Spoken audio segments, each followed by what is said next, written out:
of the United Theological College of the West Indies. Please make him welcome. Let us pray.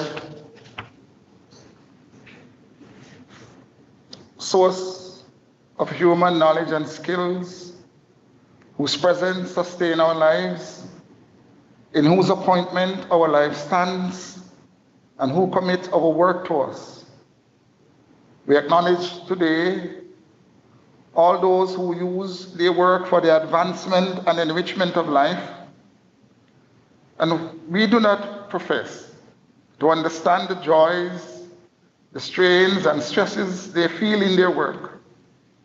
We give Canute's work to you this day and the work of educators, that you may use their work to nurture hope, transform society, dispel ignorance, and build character.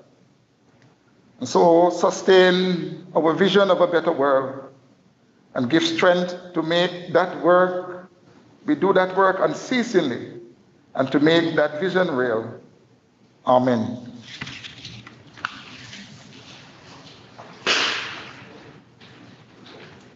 Thank you very much, Dr. Thomas. Ladies and gentlemen, in Act 4, Scene 3 of Shakespeare's Julius Caesar, it is Brutus who says, "There is a tide in the affairs of men which taken at the flood leads on to fortune. Omitted, all the voyage of their life is bound in shallows and in miseries. On such a full sea, we're now afloat, and we must take the current when it serves or lose our ventures." Here Brutus, according to E-Note, suggests that power is a force that ebbs and flows in time, and one must go with the flow. Waiting around only allows your power to pass its crest and begin to ebb. If the opportunity is omitted or missed, you will find yourself stranded in miserable shallows. It both amazes and boggles the mind that such a statement written by a great literary mind so many centuries ago, William Shakespeare, can still echo in the modern halls of education and be so relevant even today.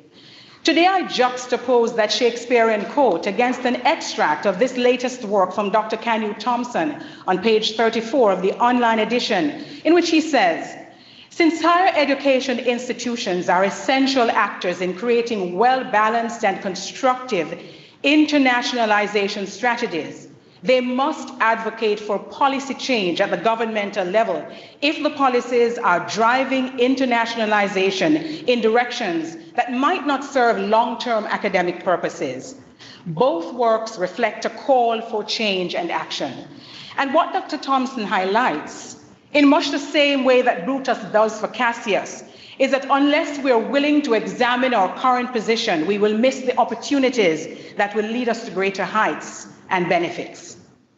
There, I think, is nothing worse than standing on the cusp of greatness only to have that snatched away from you. Thankfully, that is not the story we share today. Today we share the magnificent story of a little country boy who, no doubt, some of you will know the story of Spratt Morrison, would run pell-mell down the hill. We're telling the story of a gentleman who, under the influence of a strong father, Martin Luther, and a powerful God-fearing Christian mother, Miss Icy, from the hills of Manchester, set about making a difference in the lives of others, and who along the way has proven to be a force to be reckoned with. Dr. Thompson, in his previous work, has shown superb depth of thought and analysis that is surpassed only by his own ability to powerfully articulate his thoughts when he engages one in conversation, preaches the word, provides social commentary, or delivers a lecture.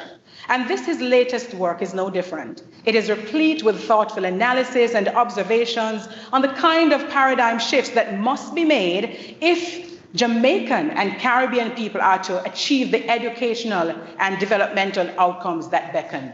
Today, ladies and gentlemen, we have come together to celebrate with Dr. Kanye Thompson and formally introduce his latest book, Education and Development, Policy Imperatives for Jamaica and the Caribbean. And I dare say the name speaks volumes about the content of his latest masterpiece. But enough from me. In this room, And joining us via Zoom are some very powerful minds from whom we are all anxious to hear. Ladies and gentlemen, we begin with the esteemed Vice Chancellor of the University of the West Indies, Professor Sir Hilary Beckles. And I think I'm missing something out from Dion. Dion is supposed to give the welcome. All right, so we're going to go to that. And I like how Dr. Thompson is sitting at the back of the room and signaling, go to your program. So I'll go to my program and I will stick with that. So we greet Dr. Dion Edwards, Senior Lecturer, the School of Education, the University of the West Indies, Mona Campus, to make us all feel welcome. Put your hands together for her and don't give any thank you clap. Good.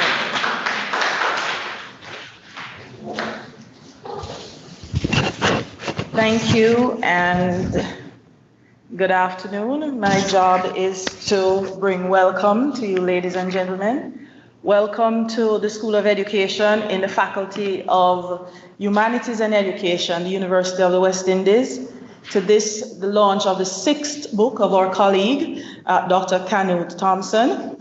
The book, Education and Development, Policy Imperatives for Jamaica and the Caribbean, explores the delayed development of Caribbean states and proposes various solutions for advancing the transformation agenda. And this is so critically important at this time. In his own forthright way, Canute Thompson has been able to weave together the myriad cross-cutting contemporary issues and their roots that haunt the quest for development in our Caribbean societies. This afternoon, we welcome our global audience joining us for this important event. Our MC for today is veteran broadcaster, Ms. Althea McKenzie of the RJR Gleaner Communications Group. Among the other persons in our company, whom we welcome and introduce you to are the Most Honorable Professor Sir Kenneth Hall, former Pro-Vice Chancellor and Principal of the UWI Mona Campus and former Governor General of Jamaica. Welcome, sir. Welcome again. Professor Sir Hilary Beckles, Vice Chancellor of the UWI, Senator the Honorable Lisa Cummins, Co-Chair of the Reimagining the UWI Committee and Minister of Tourism, Barbados, former Ambassador to Washington and the former Professor of Practice, UWI, Dr. Richard Bernal, Professor Wabinte Wariboko, Dean of the Faculty of Humanities and Education, our own Director, Dr. Marcia Renford, and we tender apologies on behalf of Professor Dale Weber, Principal Mona.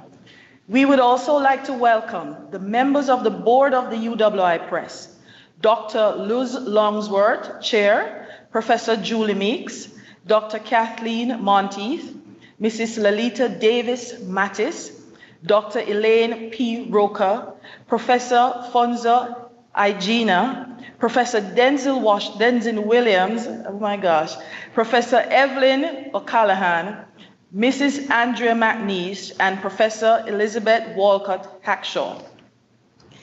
We would also like to welcome our colleagues from the library, Dr. Paulette Carr, Campus Librarian, University of the West Indies, Mona, Mrs. Monique Scott, Manager, Collections Department, National Library of Jamaica, Miss Maureen Thompson, Director General, Jamaica Library Service, who is being represented by Miss Dion Barnett, my apologies, Senior Librarian. We recognize and warmly welcome colleagues from the UWI and other educational institutions, locally and internationally, including our own people here in the Faculty of Humanities and Education and in the School of Education, team members of the Caribbean Center for Educational Planning and colleagues of the author from the International Society of Educational Planning, colleagues and friends from ministries of education across the Caribbean, graduate and undergraduate students, members of the Development and Policymaking community across the Caribbean and abroad, members of the Jamaican diaspora, members of the media, members of the family of the author, particularly his wife, Dr. Maureen Tate Thompson, and their 3 children, Orville, Grayson, and Janelle. Thank you very much. Thank you very much, Dr. Dion Edwards, Senior Lecturer in the School of Education, the University of the West Indies, Mona campus. And I'm so excited to be here. You see, I was getting ahead of myself, but that is what happens sometimes. By the way, I didn't realize that I was a veteran broadcaster. It's just dawning on me. I've been in broadcasting, this is my 31st year. Yes, so I am in for 31 years this year. So I was going to jump ahead to introduce Sir Hilary Beckles, and I think it's time for me now to do that. He has set his sights on ensuring that the University of the West Indies continues to enjoy pride of place as one of the finest institutions of higher learning in the world. Professor Sir Hilary Beckles is a distinguished academic, international thought leader, United Nations Committee official, and global public activist in the field of social justice and minority empowerment. He is the 8th Vice Chancellor of the University of the West Indies, Vice President of the International Task Force for the UNESCO Slave Route Project, a consultant for the UNESCO Cities for Peace Global Program, an advisor to the UN World Culture Report, and advisor to the Secretary General of the UN on Sustainable Development. As you can well imagine, we've had to cut this down significantly because he wears a whole lot of other hats. But he will also no doubt be able to tell us if Dr. Thompson has hit the ball straight across the boundary, scoring another 6, as he continues his wonderful innings in academia. Ladies and gentlemen, please help me welcome to address us, Sir Hilary Beckles.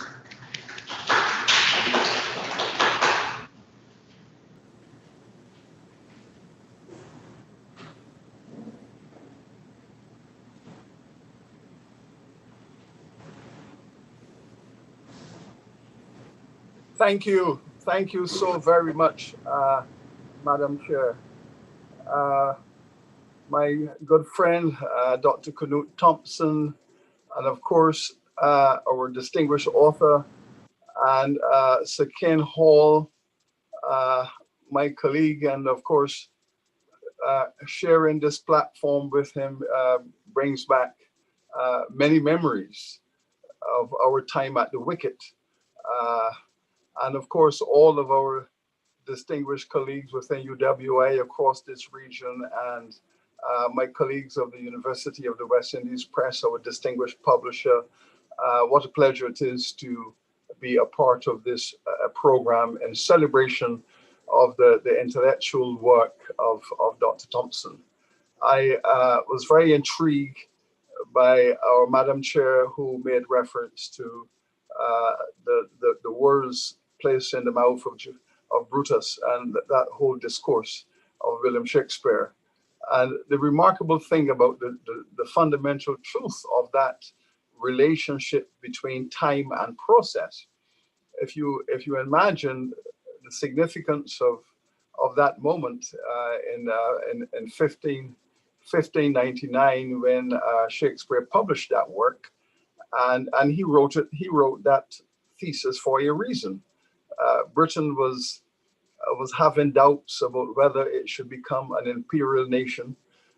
Elizabeth I, her reign was divided. There were those who felt that Britain should not go out into the competitive world as a colonizer, and there were those who felt that it should. And the nation was being asked to evaluate the question: should we be bold and capture the moment?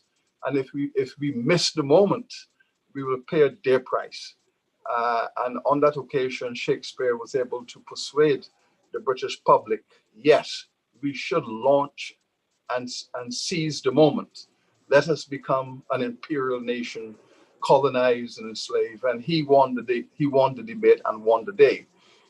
Canute, I think the reference is to suggest that you have placed a similar predicament before us, and we should seize the moment. If we don't seize the moment, then we will pay the consequences. So, Madam Chair, your metaphor was well chosen, and in that regard, Canute, we urge you to be extremely sensitive to what you have been told.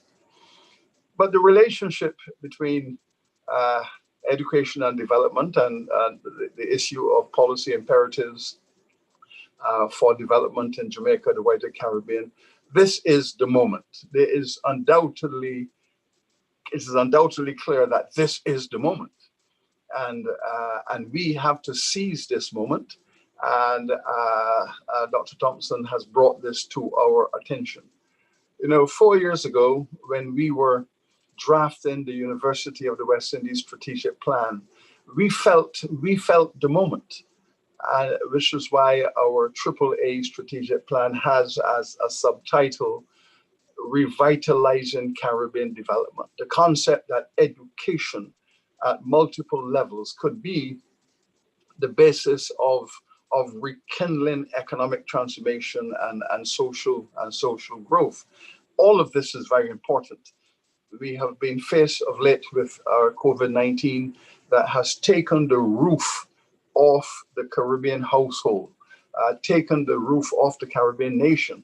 Now we can all look inside, and we don't quite like what we have seen.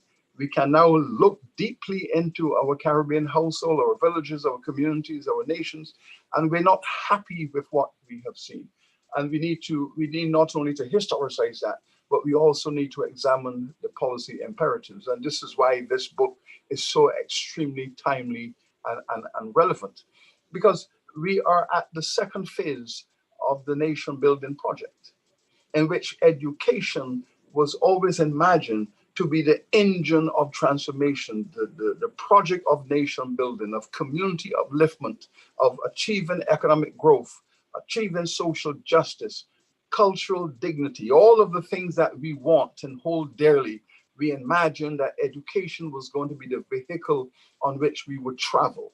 But we have not achieved the results that we have been looking for when we launched into nation building some 60 years ago. And the question is why? Either way you cut the cake, we seem to come back to the same set of variables. The education system, the education process has not yielded the results that we have expected, and thus we must go back and look at it again with a view to restructuring, reorganizing, and moving forward. Because the fact is that this is the beginning of the second phase of nation building. Jamaica is now moving to 60 years, Barbados, Guyana, 55, of course, Trinidad, of course, 60 with Jamaica. So let us assume that the last 50 to 60 years is phase one. We have pushed away from the colonial scaffold. We have launched into nation building. We have done 50, 60 years. We now need to take stock. And Madam, you have used the cricket metaphor. We need to take a new guard. Take a new guard. We've scored our 50. We're looking to the century. We take a new guard. We buckle down now, reimagine that century, prepare for it before we launch into the second part of our innings. And this is where we're at. And this is where Canute is holding our feet to the fire. We have some policy imperatives to deal with. What he's really, in fact, saying to us, that either way you look at it, if you go primary, secondary, tertiary, what we have in the Caribbean is that the plumbing is broken in the basement. If the plumbing is broken in the basement, it's in the preschool, it's in the primary school system. The systems down there need fixing. All of us, whether we're at the secondary level, the tertiary level, we have to roll up our sleeves, go down in the basement and fix the plumbing. If we don't fix it, the whole structure will suffer the consequences. Secondly, we have to deal with this predicament. We continue to see education as an expenditure. We continue to see it as an expenditure, and each time the nation has a fiscal gap, each time there's a financial challenge, the first place of call, cut education, cut education. It is seen as the one place you can trim, but yet there is the contradiction that education is the engine. And if it's the engine of transformation and growth, why is it the most vulnerable sector whenever there is a financial challenge or a fiscal challenge? So we have to make the transition from thinking of education as an expenditure and think of it as the critical investment in nation building and transformation. The conversation in this book, the conversation in this text brings this home very clearly, that the issue of social capital, the issue of the human resource in a competitive world, especially today we call this is the age of knowledge. This is the age of the knowledge revolution. The knowledge revolution is driving the fourth industrial revolution built around digital technology. If your society is not educated up, if your society is not sharpened up in terms of education, then you cannot participate in the fourth industrial revolution and be a part of the digital transformation.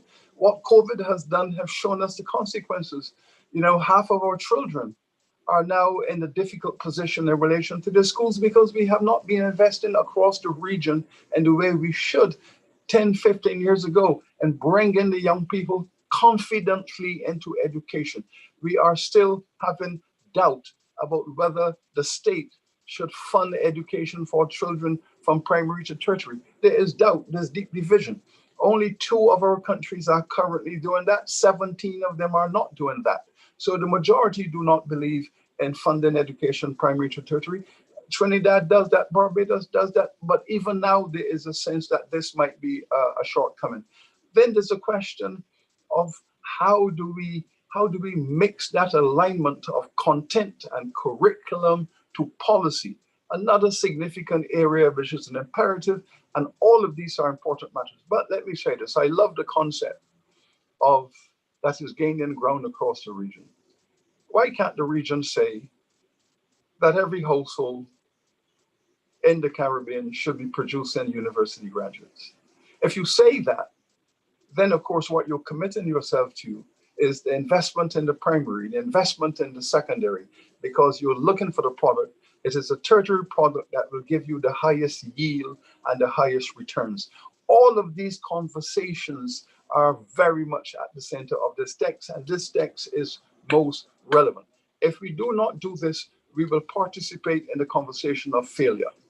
At the moment, across the world, people who are looking at the Caribbean are asking the question, why is it that the Caribbean has not as yet experienced an economic revolution?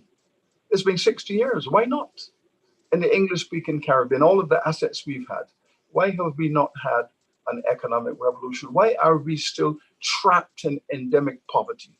Of course, there's a view that says, well, you know, Caribbean culture is not conducive to economic transformation, social upliftment, and you have the blame the victim analysis to explain the persistent poverty. Then there's another view that says the Caribbean has been the place of the greatest exploitation in modernity.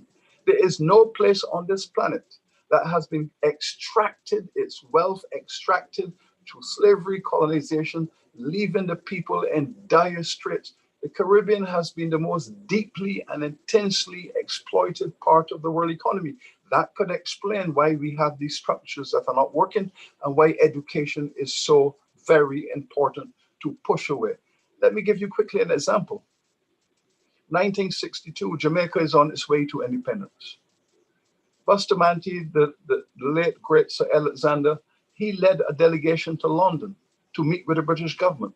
And he said to them, you have colonized Jamaica for 307 years. We are going to independence. We need a golden handshake. We have an industrial development plan. It's a 10-year strategic plan. We believe Britain should make a contribution to this development plan to push Jamaica away from the colonial scaffold into nationhood. The British government told him, we owe Jamaica nothing. You're on your own, go and develop. The critical thing about that meeting was that the young Edward Seaga was in the room. And he was there with Sir Alexander. He became very irritated. And in that meeting, he rolled out the facts. He told the British Prime Minister and Secretary of State, he told them, listen, you have ruled this country for 300 years, and look at what I have to do with it. Look at the cars before us. We have schools in Jamaica for only 10% of the children. After 300 years, we have schools for 10% of the children. We have houses without water. 80% of the house in stock is without running water. And Mr. Seaga rolled out all of the characteristics that they had inherited to go forward into nationhood. How could they go forward into building a nation with those circumstances? And the Jamaica delegation became very, very upset. But they took responsibility. They took ownership. They took self-accountability. They built the nation. and they converted the nation. They converted the nation out of the colonial mess into a viable democracy, to the extent that we could have elections a few months ago, and by the end of the day, the results are declared. People have voted. It's a pandemic, but the commitment to democracy and development very, very profound and very strong. What if we had been given that investment to build those schools in Jamaica in 1962 to accommodate all of the children? How much further along Jamaica would have been? But now we are on our own. If you believe in reparatory justice, then of course there is room for that conversation to be reopened. If you don't believe in that process, we are on our own. What are the decisions that we have to make? The hard choices. I would say you read Dr. Canute's book. You take time with it, you understand it, and you will see that those choices are clearly laid out for us. This book is a roadmap. We know what we have to do. We know what we want. We just need to find the resolve to put these things in place. And yes, education can be the key and the engine for transformation, for development, not only for economic growth, but for social justice, social equality, and cultural dignity. I would recommend this book to anyone who is in the development conversation of the Caribbean and those who are not sure what we ought to do next. This is a wonderful manifesto from a young and bright intellectual who is concerned about development. And it is not simply that Canute is bright. And I've been saying recently, brightness is no longer the issue. Yes, brightness is an assumption. You have to be caring, you have to be committed, and you have to be courageous. And Dr. Thompson is committed. He's caring, and he is indeed courageous. So thank you so much for this opportunity to say a few words in relation to this historic moment. This is a moment I think that we're going to reflect on as we engage and consume the contents of this book. And if we are wise, we will take the lessons of this roadmap and we will implement them best we can. Thank you so very much.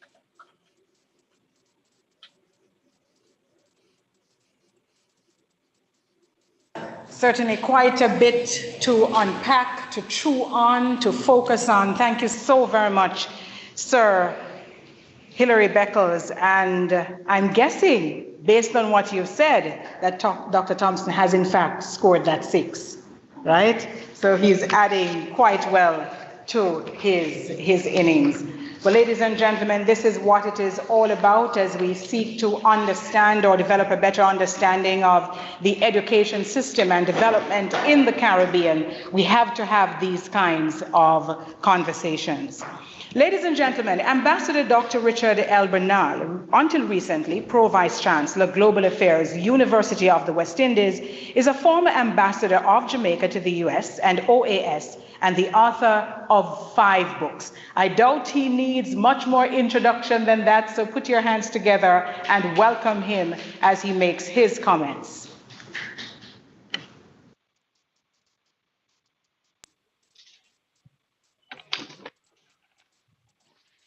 Sir Kenneth Thompson, former professor, former principal of the Mona campus, and former Pro Vice Chancellor of the University of the West Indies. Sir Hilary Beckles, Vice Chancellor, University of the West Indies. Distinguished colleagues who have already been acknowledged, I acknowledge you as a group. Distinguished ladies and gentlemen, of course, I especially recognize the author of this very insightful new book, Dr. Kanye Thompson. I'm very pleased to have been asked to make brief remarks at the launch of this book on education and development, imperative policy for Jamaica and the Caribbean. I'm very happy to do this because of 5 reasons. First of all, the relevance of the book. As we all know, education is a critical driver of sustainable social and economic development in the Caribbean and elsewhere. Indeed, the central tenet of Dr. Thompson's new book is that Post-secondary and tertiary education is a critical driver of economic development in the current modern circumstances. Secondly, the timeliness of this book. As you are all very well aware, the education sector is in a situation of serious crisis. Long-term factors have coincided with the latest developments which emanate from the COVID-19 pandemic, and together they are revealing the already well-known inadequacies of the system. Those are manifested in a number of indications at all levels of the education system, at the primary level, at the secondary level, and indeed at the tertiary level, where in particular we are educating a less than adequate share of our young people at university level, and we are desperately short of graduates in stem cell subjects such as science, technology, engineering, and mathematics. Thirdly, the book is very timely. In the midst of this period of extreme stress at all levels of the education system and indeed in the wider society and economy, it calls for new and fresh thinking. This thinking not only has to be innovative, but it has to be practical and it has to be grounded in policy experience. Dr. Thompson, in his long academic career, has focused on education policy and is an ideal person to bring together and share some of the thoughts about what would be suitable policies. So it is extremely timely. It is timely too because we are entering a phase of the fourth industrial revolution, a phase in which access to knowledge, learning of knowledge, and the creation of knowledge is going to be the critical determinant of the success of any country in thriving in the new global environment.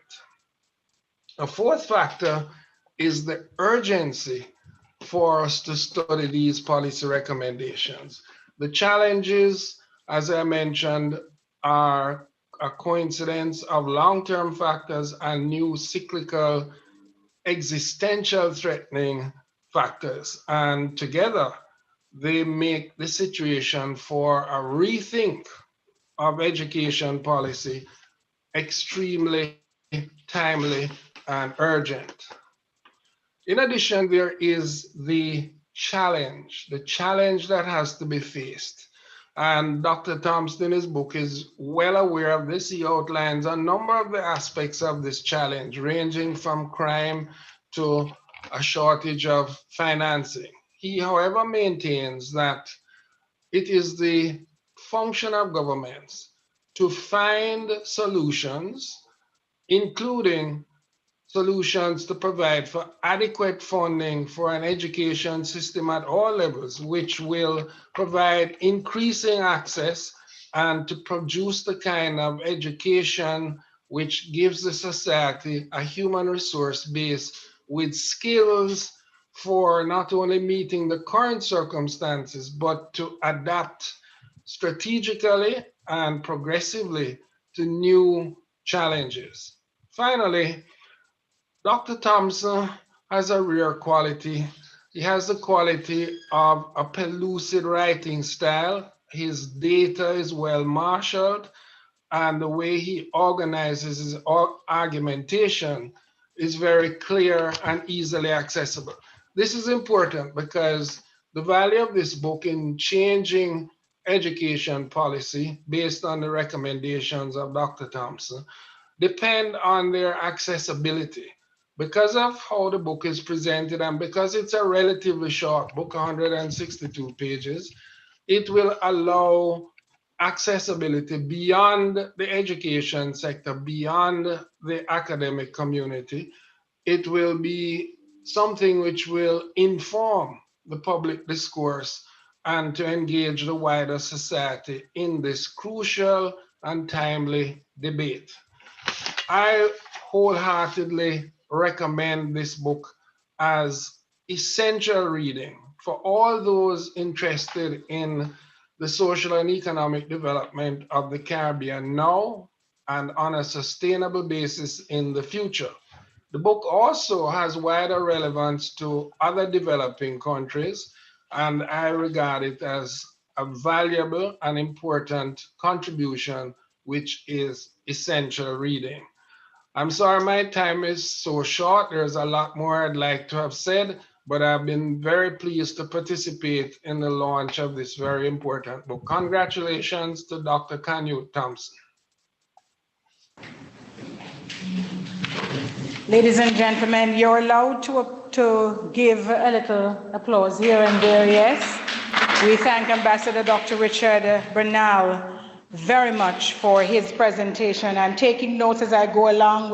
We've already gotten from Sir Hilary that we're to seize the moment that stands before us in getting every house in the Caribbean to produce university graduates, and that the book offers ideas that will help us to write that kind of narrative. And then here it is from Ambassador Bernal, the timeliness of this book, this publication. And he notes that education policy is critical to development, and there is an urgency with which we need to move. Our next speaker is Professor Waibinte Wariboko. He's the Dean of the Faculty of Humanities and Education, the UWI Mona campus. And Prof, though I didn't get to sit in any of your classes, I think you'd be pleased to know that I am a graduate of the Faculty of Humanities and Education. Put your hands together and welcome Professor Wariboko.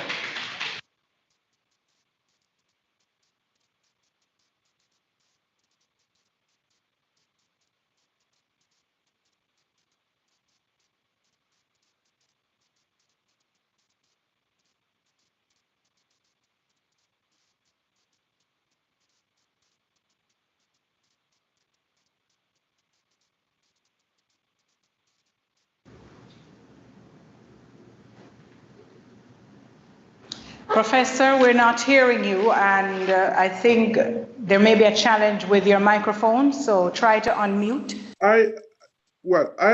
Okay. Go right ahead. Are you hearing me? Are you hearing me now?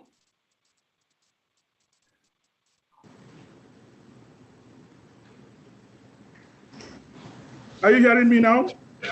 We are hearing you, Prof. Go ahead. All right. So let me just take it all over again. On behalf of the Faculty of Humanities and Education, I'd like to welcome members of the distinguished platform, and would particularly like to recognize and salute our very dear Professor Sir Kenneth Hall, himself a historian and former governor of Jamaica, our Vice Chancellor, himself a historian and economic historian, and you saw that come through in his address.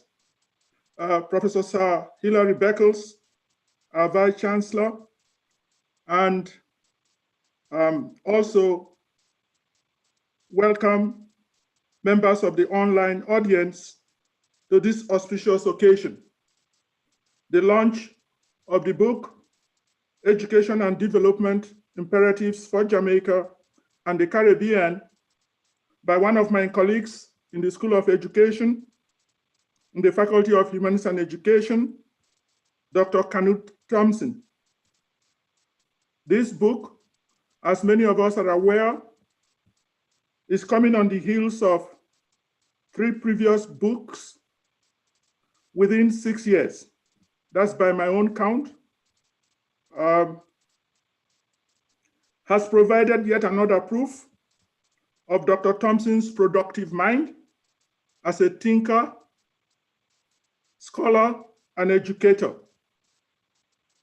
Without any iota of doubt in my mind, I know that Dr. Thompson knows that education as an ideological tool for social change has been pivotal to the political, economic, and cultural development of societies since the dawn of human history.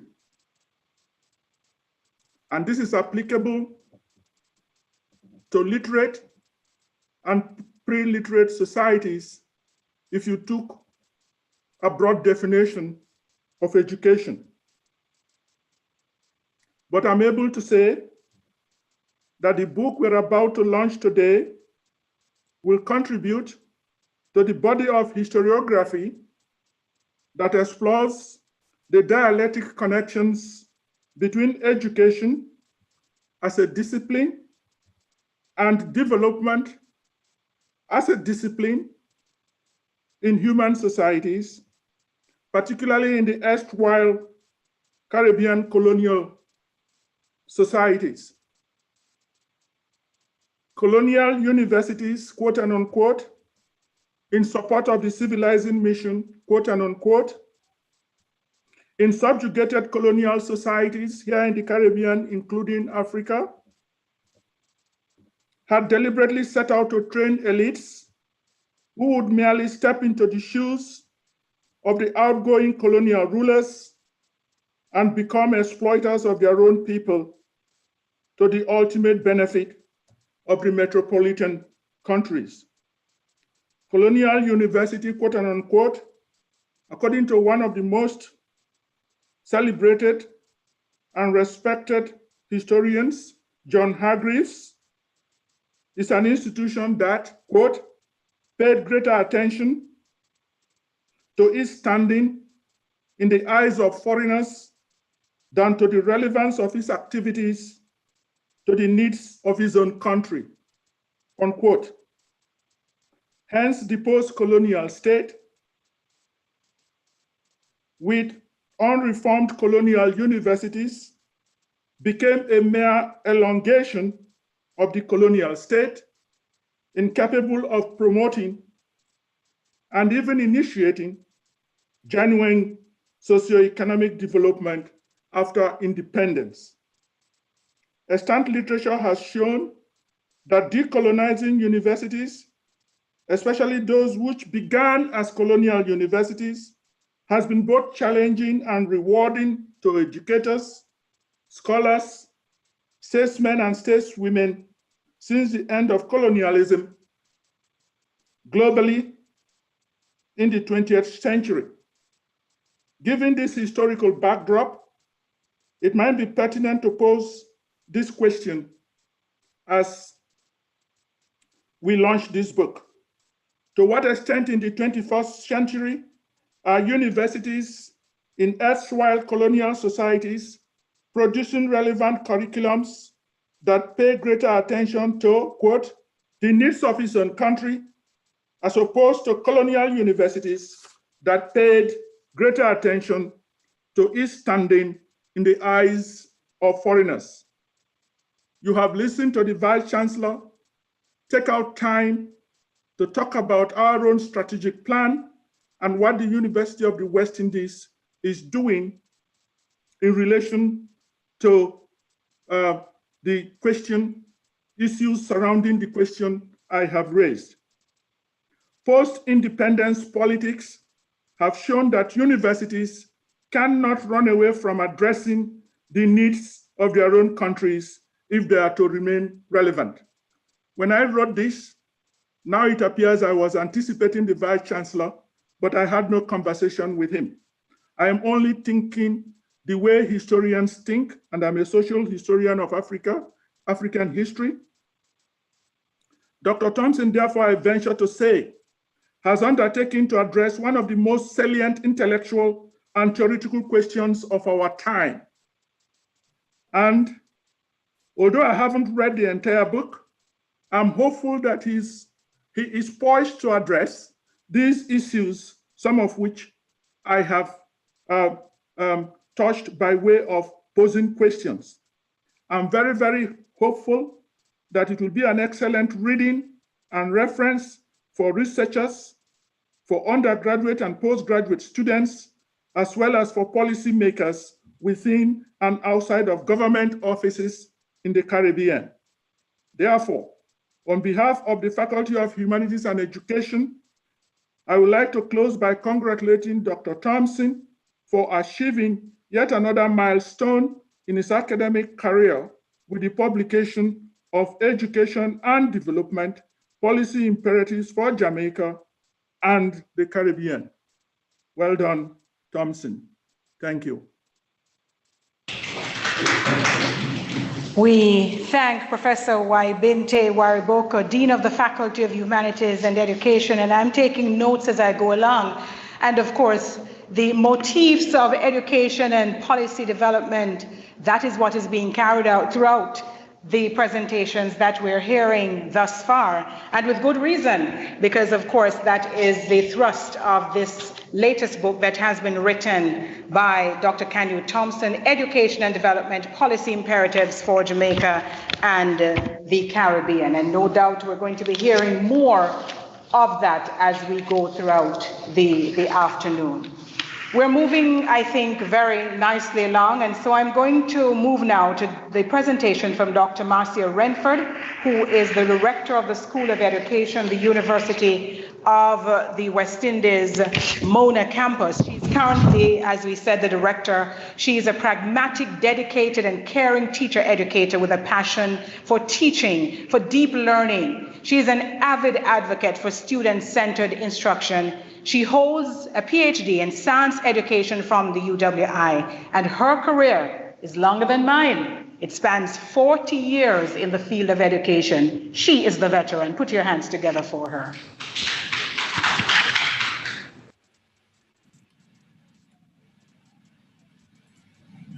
Good afternoon, everyone. Let me say that this is a very distinguished audience, and I want to especially greet you, and especially as well Dr. Kanye Thompson, who is our guest of honor and the main reason why we are gathered here today. Dr. Kanye Thompson is a product of the School of Education at the University of the West Indies, having completed his PhD thesis in 2008, for which he received high commendation. He joined the staff of the School of Education at UMMona in 2014 as a lecturer in educational planning and policy with leadership, and was promoted to senior lecturer August 1, 2020. Dr. Thompson's research has focused primarily in the areas of educational leadership, planning, and policy, and his publication output in these areas has been remarkable. Arising from his research, he has proposed several theories to guide relationships among school leaders and other stakeholders, which interpret postmodernism within the context of Caribbean leadership. In total, among his peer-reviewed scholarly publications, he has 4 single-authored books. Now, just over a year ago, September 19, 2019 to be exact, one of the activities in which I participated as the new director of the School of Education was to bring greetings on behalf of the school at Canute's book launch. At that time, the book was Reimagining Educational Leadership in the Caribbean. I remarked then that Canute was an energetic and prolific writer, blessed with a strong internal drive to succeed and a sharp, clear mind. He's constantly on the go, ticking off goal after goal that he sets for himself. This determination to excel and to get things done is in part why we are here again to celebrate with Canute just 14 months after the launch of his second peer-reviewed book. Those of us in academia who know how difficult it is to publish 2 articles in a year can appreciate how absolutely significant and impressive it is for anyone to produce books in such quick succession. In this book, being launched today, he draws on ideas advanced in his delivery of the keynote address at the Schools of Education Biennial Conference in Trinidad in 2019. In Education and Development Policy Imperatives for Jamaica and the Caribbean, he describes his ABCDEE model for higher educational planning and management in the Caribbean. And no, that's not a mistake. It's A, B, C, D, E, E. The model describes those terms. A, adopt a more inclusive approach to strategic planning. B, build interinstitutional partnerships. And in case you think I'm going to say C, no. You may be thinking that, but you can get the rest of the model in the book when you purchase it. Canute, on behalf of your colleagues in the School of Education, I wish to congratulate you for the work you have done and the progress you have made along your own professional journey. I expect that you will continue to support the work in the school and to produce at the rate you have been doing as long as you have breath. I wish for you a very successful launch on your new book and every blessing as you continue to do the work you have been called out to do. Every blessing, Canute. Oh yes, you can applaud. We thank Dr. Marcia Renfer, Director of the School of Education, the University of the West Indies, Mona, and Dr. Thompson. I think she has thrown down the gauntlet in referring to and applauding the fact that you have produced 2 books in quick succession. I think she is hoping that another is in the offing. But we'll see. I'm certain that we will see. Ladies and gentlemen, we're learning quite a bit, not just about this important book, Education and Development, Policy Imperatives for Jamaica and the Caribbean, but we're through the reflections that we're getting from the colleagues of Dr. Thompson, we're learning more about him and his process. So I learned that he has a strong internal drive and a sharp, clear mind. I don't think you can produce the kind of books you're producing without having such a drive and a sharp, clear mind. So ladies and gentlemen, Dr. Thompson, as I told you earlier at the start, comes from a very amazing family. He has a gifted wife and gifted children.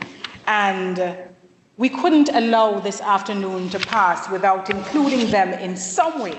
And so I'm going to ask that you turn your attention to this performance by Miss Janelle Thompson, daughter of Dr. Kanye Thompson. It is Summer Jam, piano guys. Put your hands together for her.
Absolutely breathtakingly beautiful. Isn't it amazing how music can transport you almost into another time and another place? Put your hands together once more for Jania.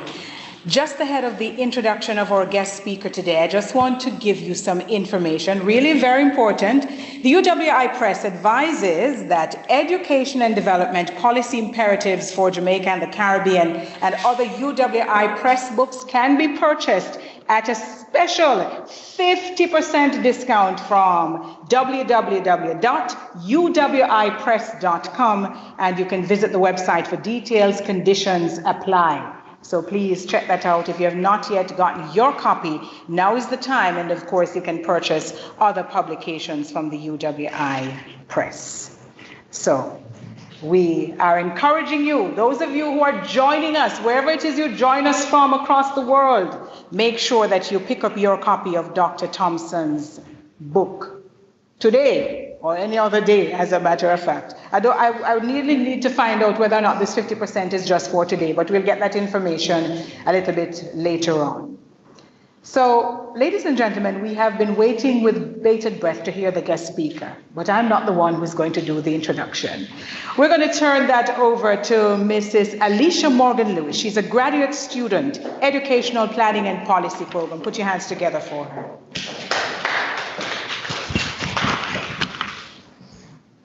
Greetings, everyone.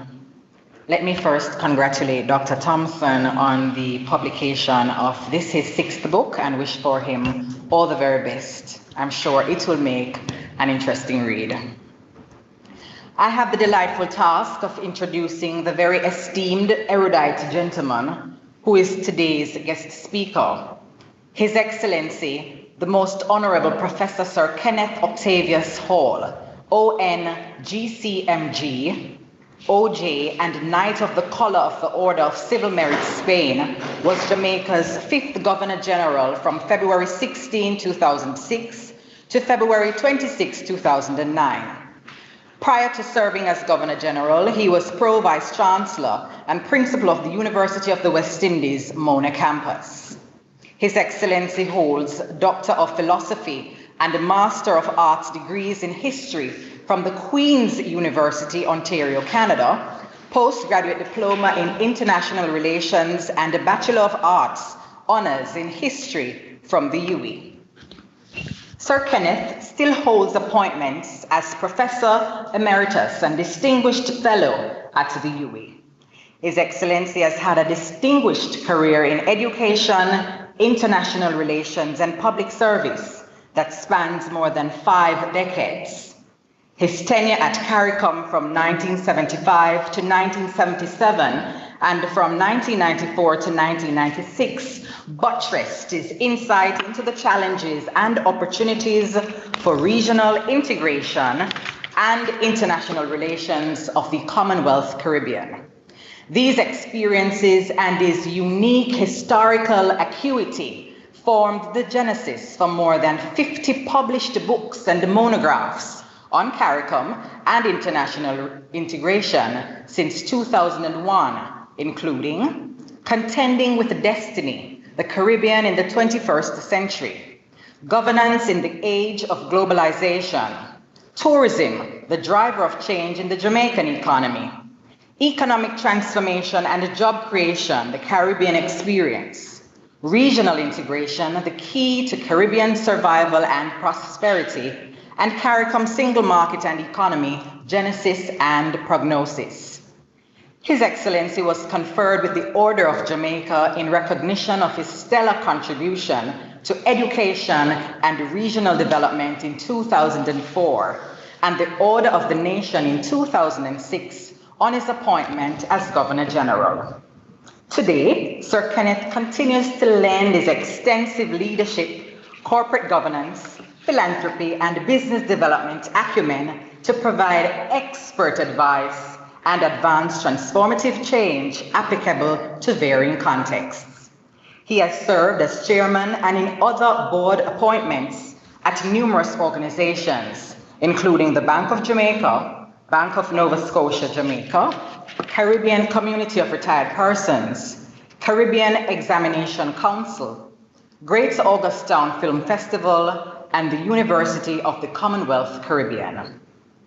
Ladies and gentlemen, his selection to share with us today is on point, given his track record of excellence, sheer genius, and his prolific writing prowess. Please help me welcome our esteemed guest speaker, His Excellency, the Most Honorable Professor Sir Kenneth Hall, ON, GCMG, OJ.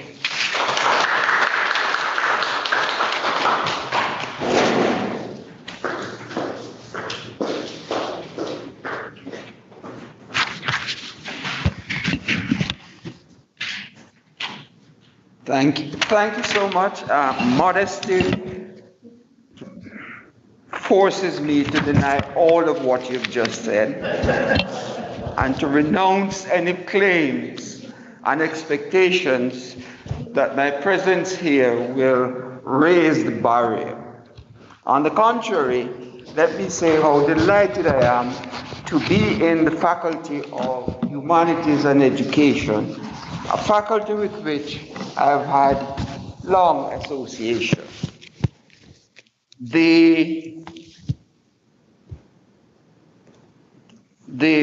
book and the occasion, in fact, for me is very important because this book, Education and Development, Policy Imperatives for Jamaica and the Caribbean by Dr. Thompson, is being launched in a place at a time which is in some respects surprising if you are in my age group.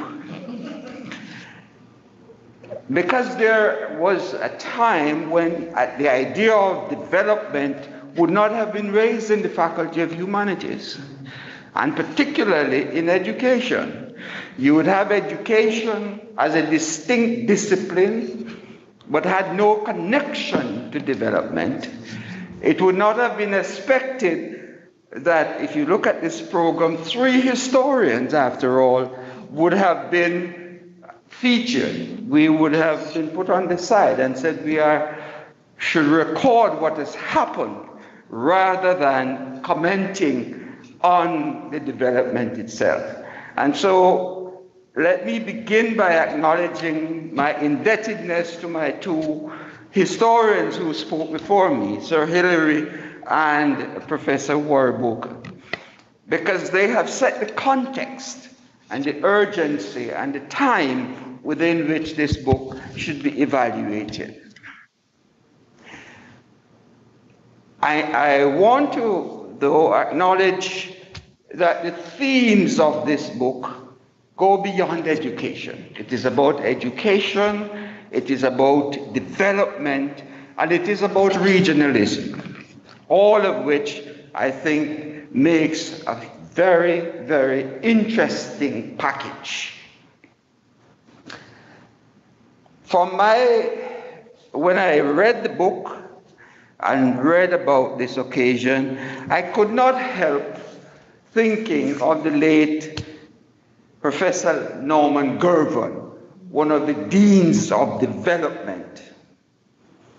But what struck me as I read this book was that Professor Thompson obviously had heard the passionate plea of Professor Gervin for rethinking development.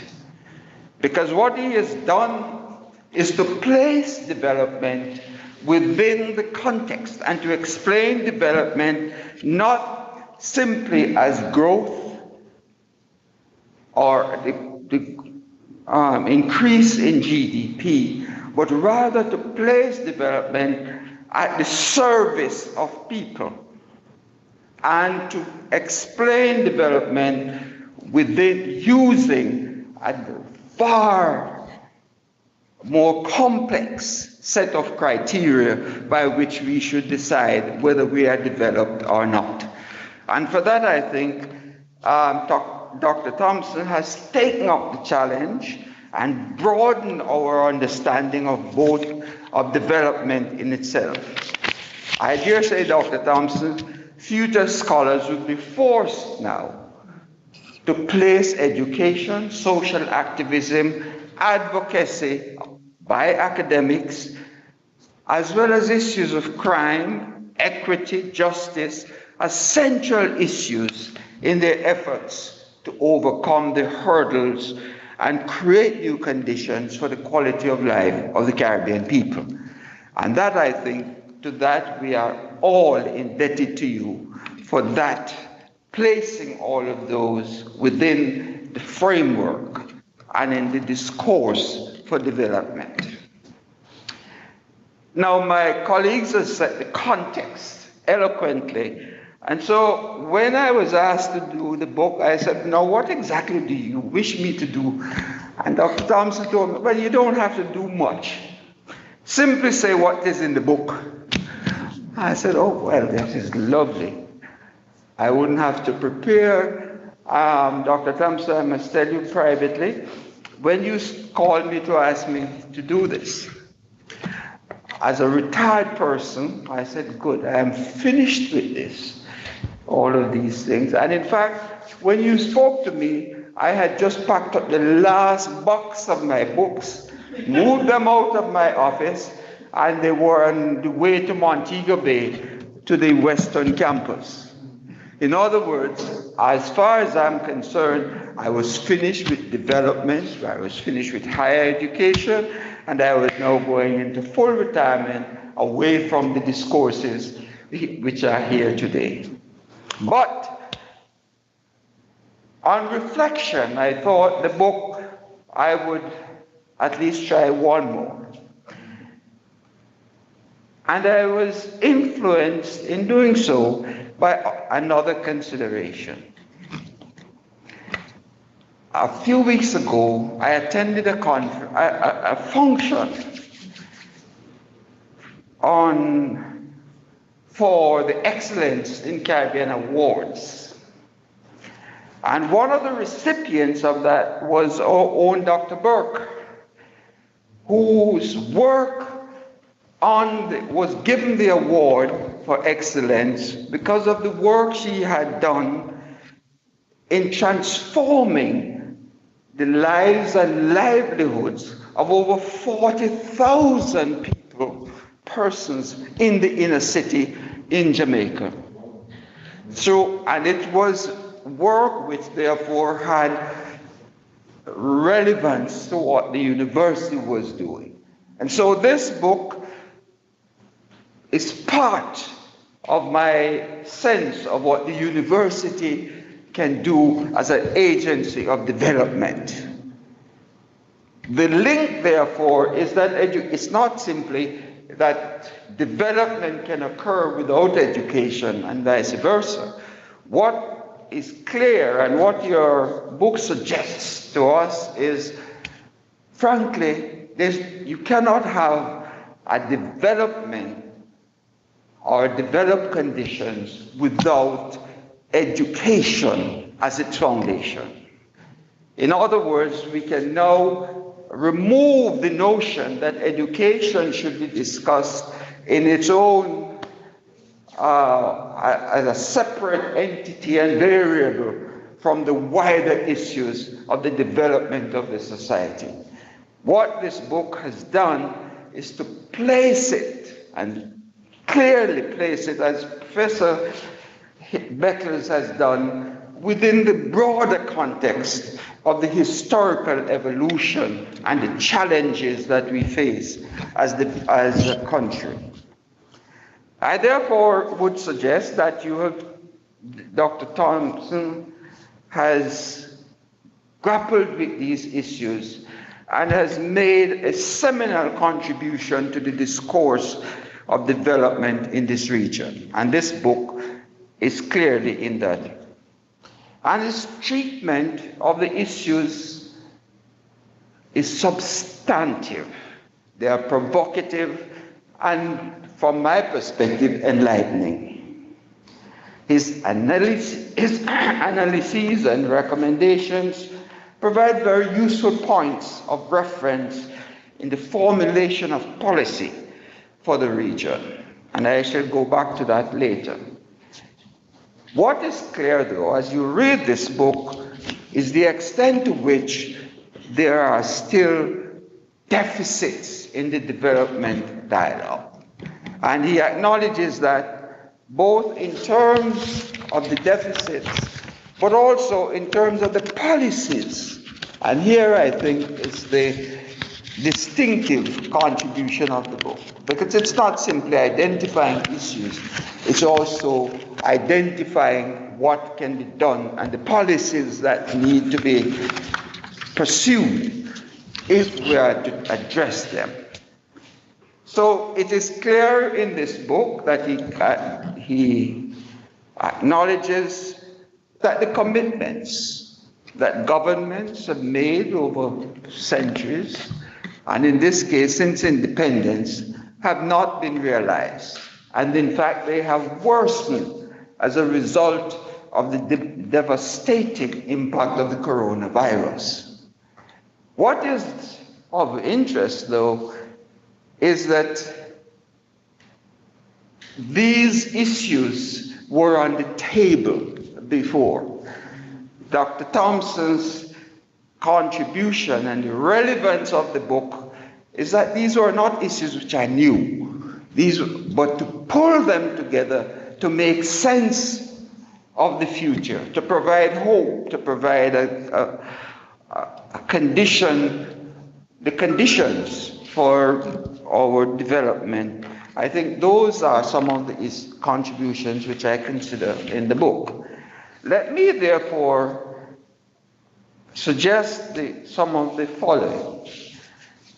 He takes the view, and the book is divided, by the way, for those of you, into 3 sections.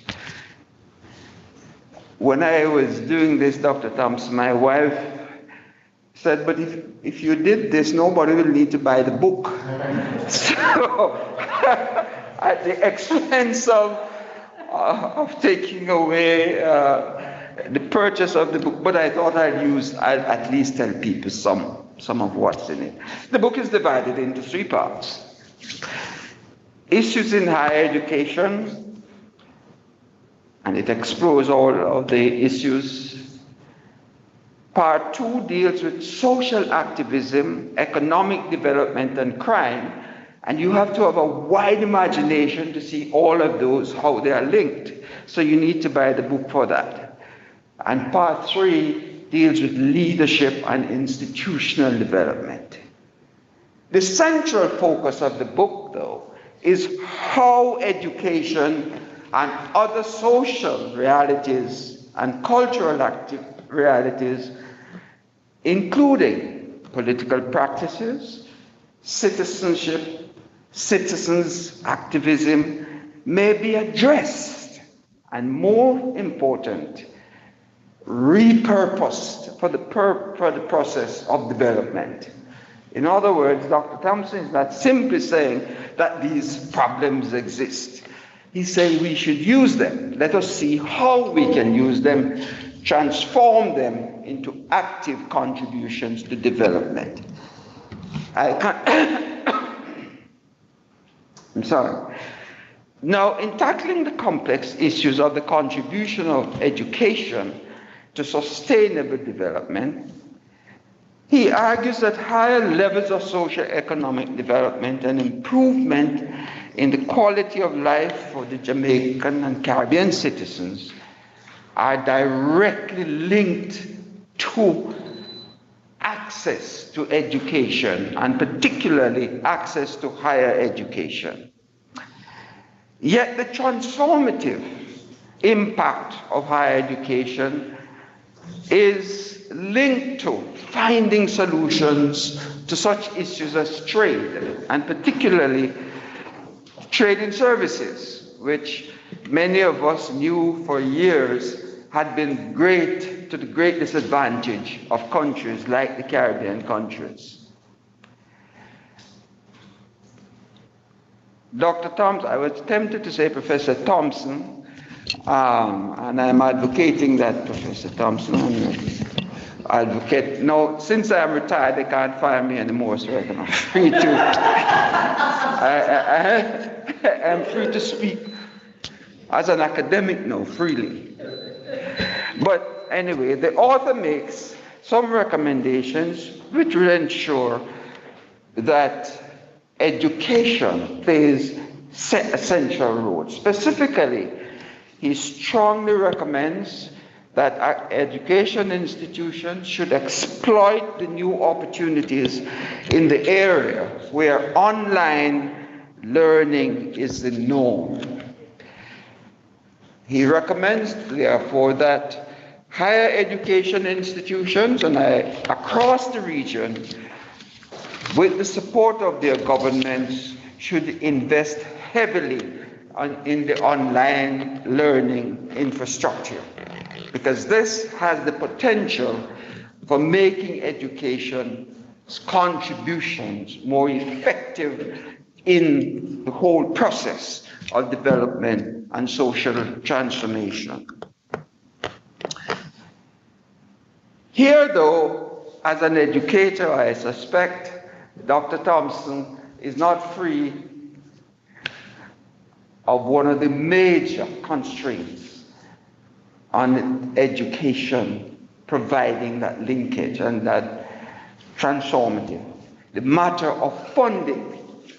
And I have to say that he has come up with a very highly innovative proposal in which he proposed that we should now reconsider funding, not from the perspective of the state alone, but really as a partnership between family and the state. And the key to that relationship is the creation of this child opportunity trust fund, which when implemented would increase the number of students' access to education, while at the same time reducing or not placing undue burden on the state and on the family. To me, that is a rather important contribution of the book. But perhaps for me, the most important and the most interesting part of the book, and it takes us now away from education and in a sense development, is the nexus between activism and economic development. Because here, what Dr. Thompson is saying, and he makes a compelling case that the role of the academic should be one of an activist, which is something new. That is, academics were given academic freedom, but he's not making that point. He's making the point that as an academic, you must become an activist for development. That is your responsibility, and that is not something which is part-time or an option, but rather the definition of an academic must be an activist for development. And I think that is, so I hope that's what you're suggesting. And therefore, the current generation of academics should embrace this role, this role, because that's how they should be defined. It would be interesting, Dr. Thompson, if this becomes, or rather the activism of faculty now become one of the criterion for promotion. I can assure you that, and I'm sure the Vice Chancellor would agree with me in this, if I were still principal, it would certainly be taken highly under consideration. The author locates this activist role in the broader context of the universities, because he's suggesting that universities exist to provide the research, the knowledge for economic development, wherever they are located. In short, what is the new role of a university which defines them as partnership institutions. That is, that they must become directly and involved in the activities of the community, in its culture, in its education, in local government, and not simply be located in a community from which it is disengaged. And so we find, therefore, that this nexus between an activist university, an activist faculty, can become really the basis for transforming the society. And this is why my reference to the work being done by Dr. Burke from the university in linking the communities, Augustown and other communities, and transforming people's lives. And it's that element that appeals to me. The question, it's not simply advocacy for advocacy's sake, but it must be advocacy for transformation, advocacy that makes connections, advocacy that sees issues and seek through its research to address them. So it should be an activist research activity as well. And again, not research just for its sake. The remainder of the book deals with some of the obstacles to development. And to this end, the author persuasively argues the need for urgently dealing with the issues of crime, corruption, and corrosive political cultures. He leaves no doubt that the removal of those obstacles require courageous leadership. Hence, the whole notion then in this book, a whole section is devoted to this question of leadership, because this is the element, this is the means, this is the cornerstone for transforming all those corrosive elements that hinder the process of development. I am limited in time, so let me make a few comments about not just the book, but Dr. Thompson himself. I think some comments have been made, and again before, and so on. But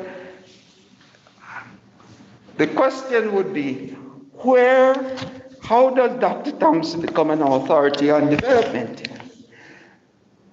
And is there any basis for saying so? Because in a way, that's what is being proposed here. But I would like to suggest, and I'll place it, and I'll put it to you, that he speaks on these matters with courage. And the book, to a large extent, is a consolidation of the author's well-researched articles in newspapers, as well as his commentary on radio and television.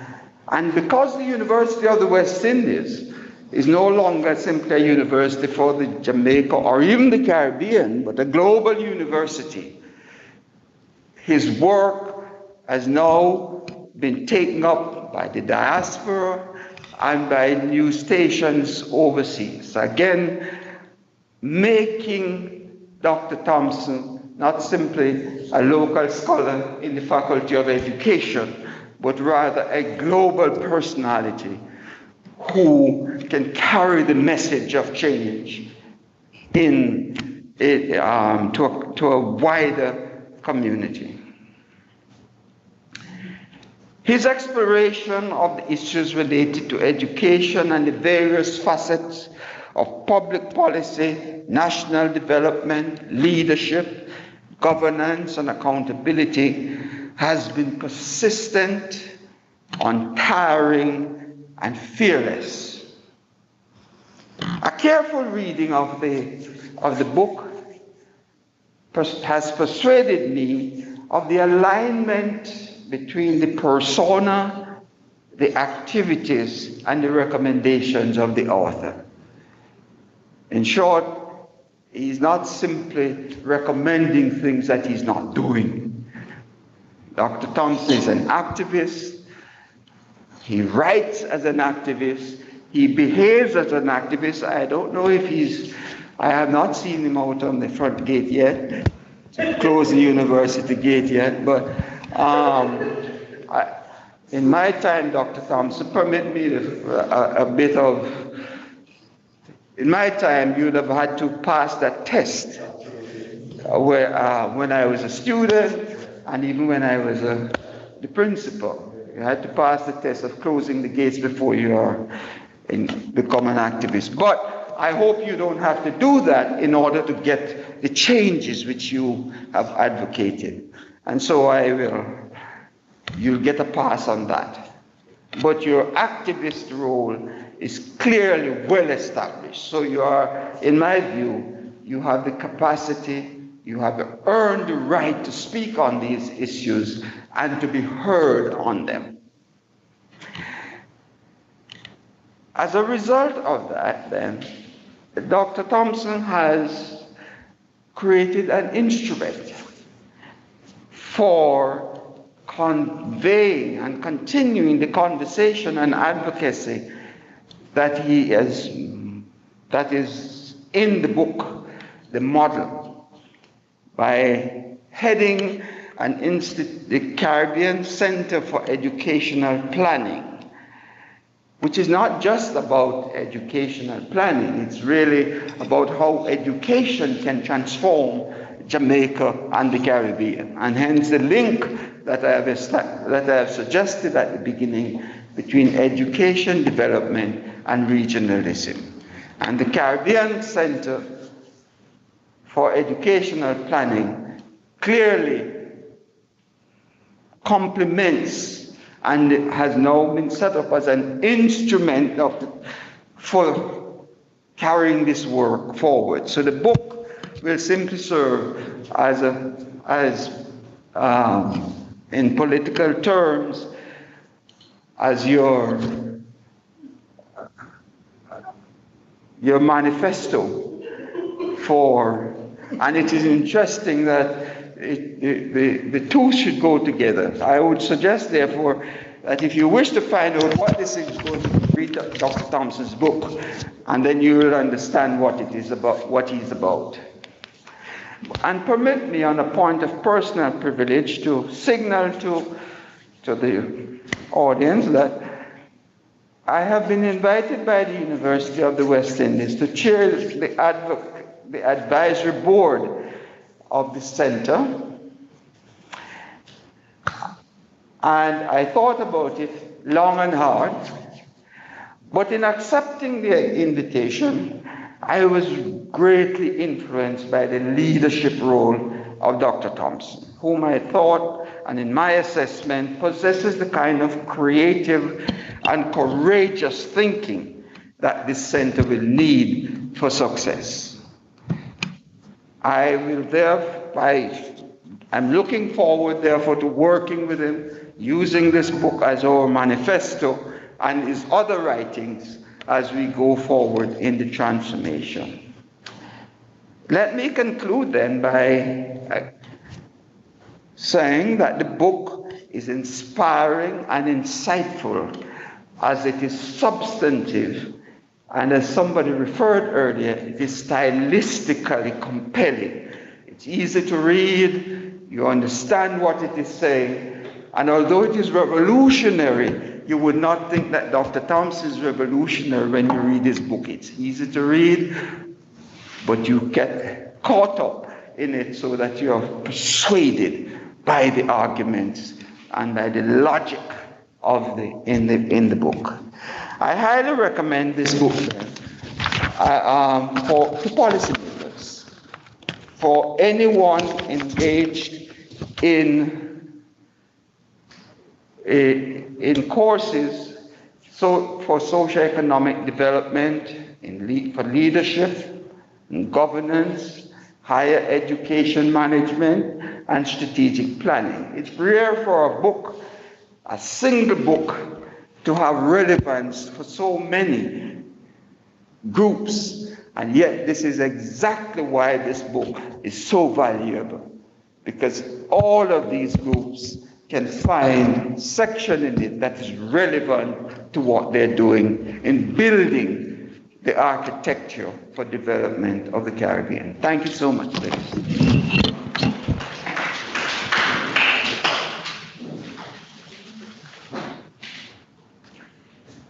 Ladies and gentlemen, I'm certain that we can do better than that in terms of our applause to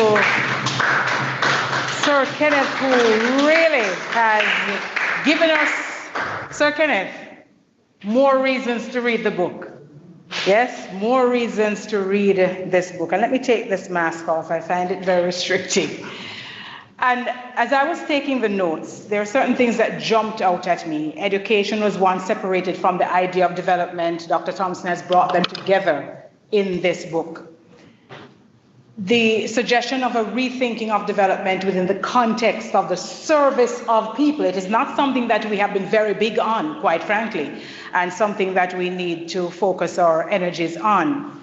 The book forms part of what can be seen as an agency of development. Education must be the foundation for development.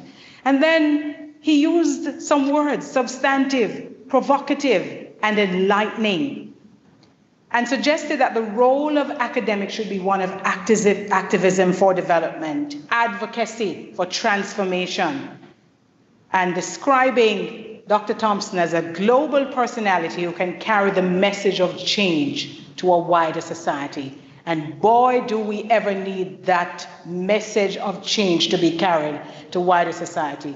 Sir Kenneth, thank you once again. Thank you, thank you. Put your hands together once again for him. And before I move on, I just want to go back to the UWI Press holiday sale, the UWI Press advising that education and development policy imperatives for Jamaica and the Caribbean and other UWI Press books can be purchased at a special 50% discount from the uwipress.com. You visit their website for details and conditions apply. So we're going to have a number of reflections, well, 3 of them, because if I say a number, they sound quite long. 2, I'm being told by Dr. Thompson. I believe that the one we're not going to get is from Senator the Honorable Lisa Cummings, because she is currently in a sitting of cabinet, a meeting that was called at short notice, so she is not going to be able to join us. But let us turn our attention then to Dr. Wayne Wesley, Registrar and Chief Executive Officer of the Caribbean Examinations Council, a gentleman who I've had the pleasure of interviewing many times over my course as a journalist, and brings to over, no, not over the 30 years, Dr. Thompson, but he is, I know, a gentleman who is concerned with regionalism and ensuring that as a Caribbean people, we get to that point that we heard from Professor Sir Hilary Beckles earlier on, and that is every household in the Caribbean region producing children who are university graduates. Put your hands together and welcome Dr. Wayne Wesley.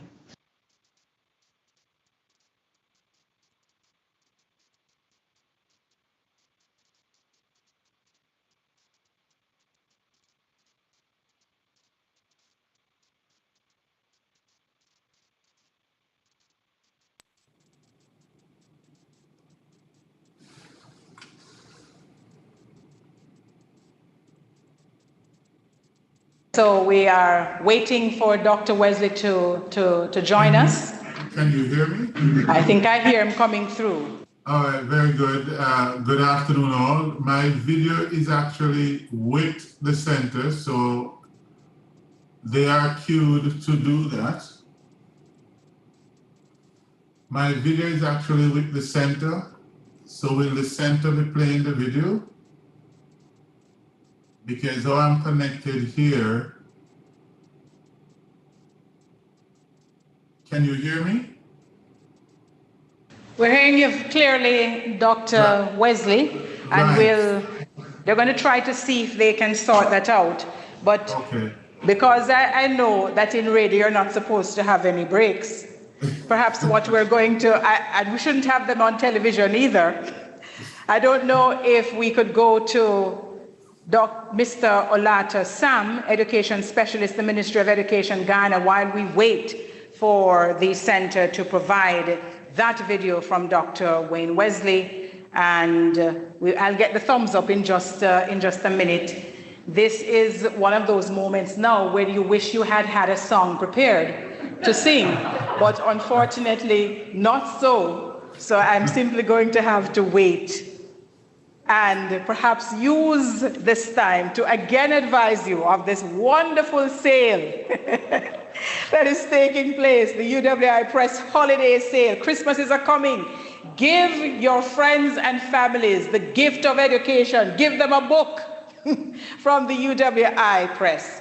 And so one of those books that you should put in the package, Education and Development, Policy Imperatives for Jamaica and the Caribbean, and other UWI Press books. And these can be purchased at a special 50% discount from the uwipress.com, and visit the website for details.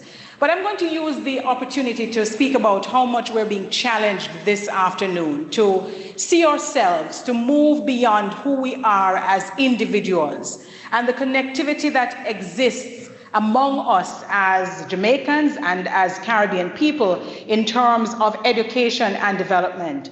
What I'm particularly liking, and I have not been concerned too much with academia in a while, because somehow when you get into the throes of broadcasting, you don't seem to find time to focus on these things. I think I'm an academic in my head only.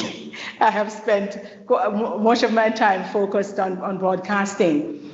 But what I know has been taking place here at the University of the West Indies Mona campus, and certainly at all of the other campuses of the University of the West Indies, is a charge for us all to recognize the important role that we have to play in terms of both education and development.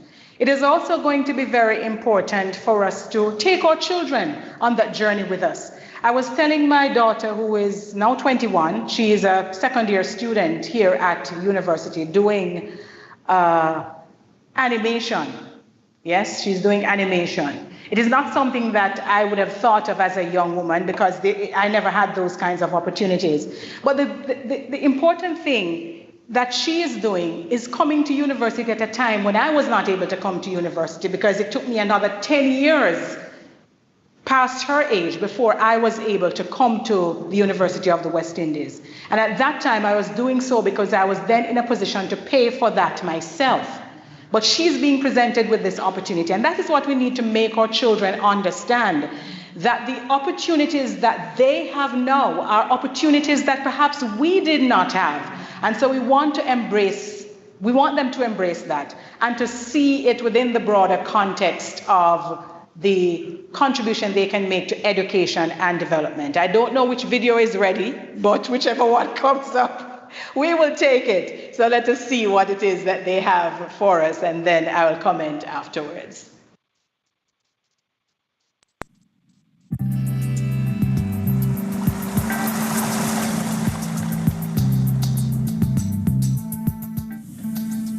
Good day.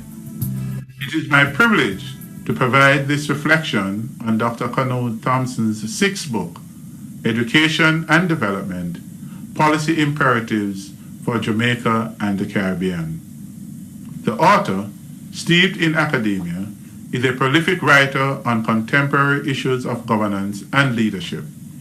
He has used his expertise to articulate the current challenges characterizing education and to outline the appropriate policy and governance responses to these challenges of development.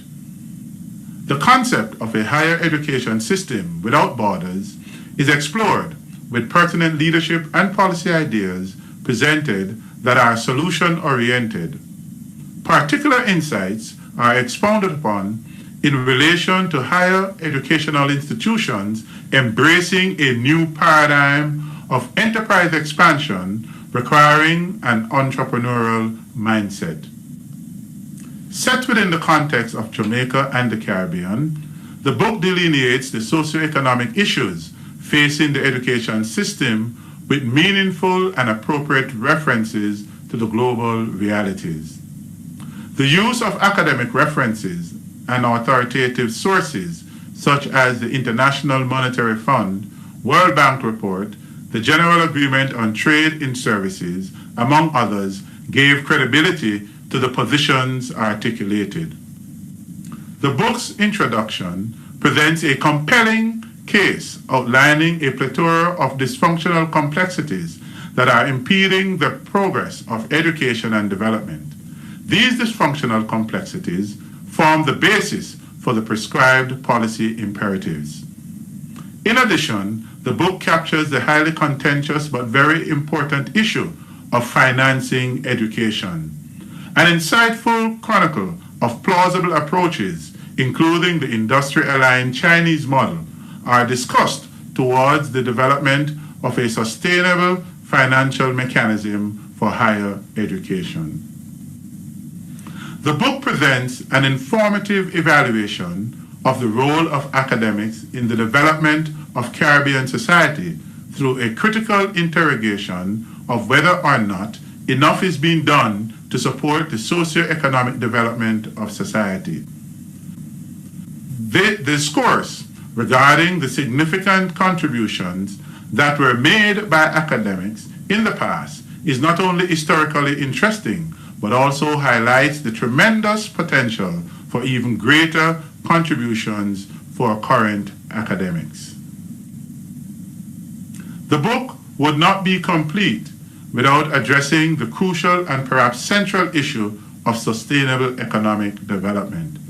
The author succinctly and coherently explicates the critical elements of economic growth and its inhibitors, particularly in Jamaica, while carefully explaining the relevance of education in facilitating higher levels of efficiency and productivity in the economy.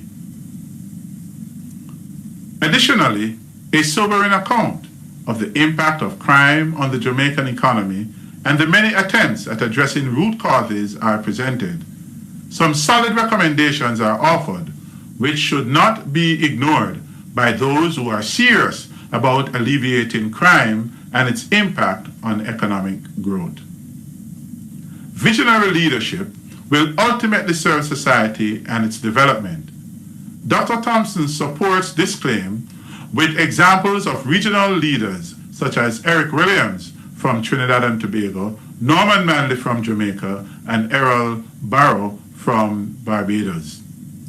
A detailed analysis of the state of leadership, and particularly political leadership right across the Caribbean, sets the context for a deliberate and structural approach for leadership development that will provide inspirational guidance and visionary foresight to advance the collective development of society. In concluding, Dr. Thompson's sixth book, Education and Development, Policy Imperatives for Jamaica and the Caribbean, presents an incubation of ideas that are very forward-thinking in dealing with the problematic complexities affecting education and development. The structure and language for the book is engaging and offers an easy and informative read for educational and institutional leaders, politicians, policymakers, and governments. Congratulations, Dr. Thompson. Ladies and gentlemen, thank you. Well, I can certainly say it was worth waiting for. Thank you so very much, Dr. Wesley, for that. And Dr. Thompson, I'm just amazed you were able to amass so many brilliant minds to speak about this wonderful work that you are presenting. And I think it speaks volumes about your character and as well about the kind of work and the thought process that has gone into the books that you have produced over the years. So hats off to you on a job well done. So, ladies and gentlemen, let us now move to Olato Sam, Educational Specialist in the Ministry of Education, Guyana.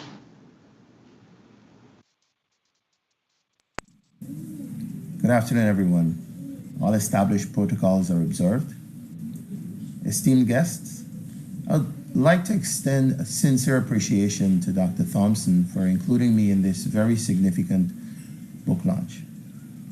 Within the short time allocated, I would like to share some thoughts as an educator, as someone operating within a policy development context in the Ministry of Education, and as an education student at UWI-Mona. From the outset, this book certainly challenges us to look well beyond classrooms and schoolhouses and into the broader contextual and environmental factors within which education unfolds and their interrelatedness. As I am therefore moved to view education from this much broader perspective, and in confronting the range of relevant issues addressed in this book, a number of questions have emerged.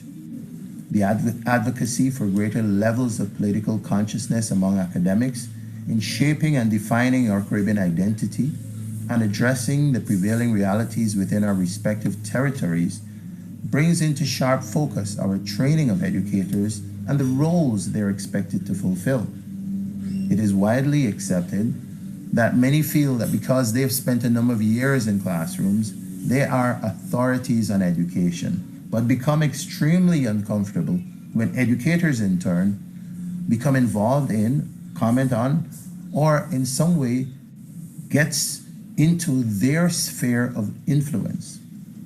Given that we accept that education is a microcosm of the wider society, and the potential linkages underscored in this book between education and all other institutional structures, the question then emerges as to the extent to which we should be preparing educators merely for the education system proper, or with a wider view towards them being more responsive to the multiplicity of issues confronting our societies.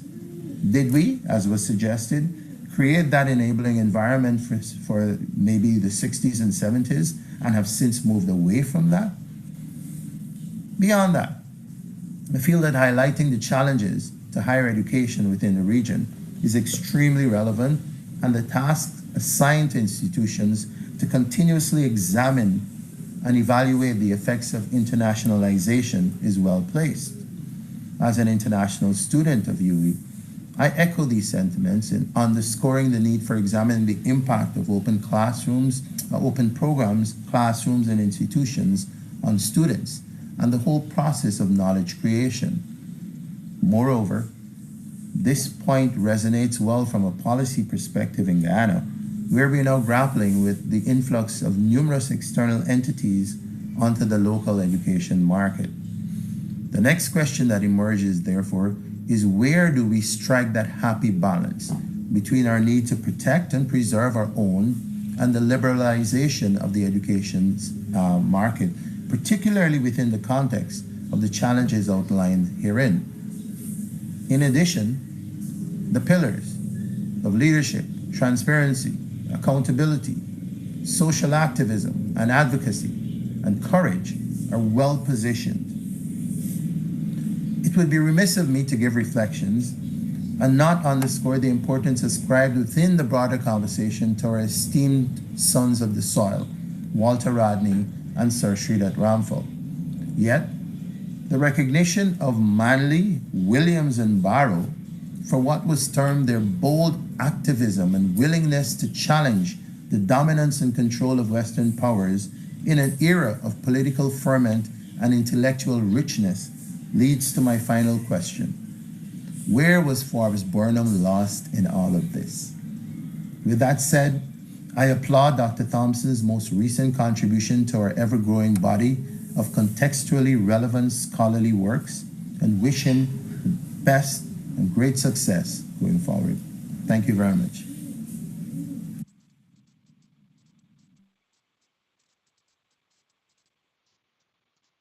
Hands together for Mr. Olato Sam, Educational Specialist, the Ministry of Education, Guyana. I can't help but feel proud to be a graduate of the University of the West Indies. Just just sitting in here and listening to all of what has been shared, it is absolutely amazing what this Caribbean region has produced in terms of the minds and how it is that we can be part of that message of transformation that needs to be made. I think the time is right for us to welcome the man of the moment, for him to come and share his thoughts with us. He has a heavy task because he has quite a bit to reflect on. Ladies and gentlemen, put your hands together for Dr. Kanye Thompson.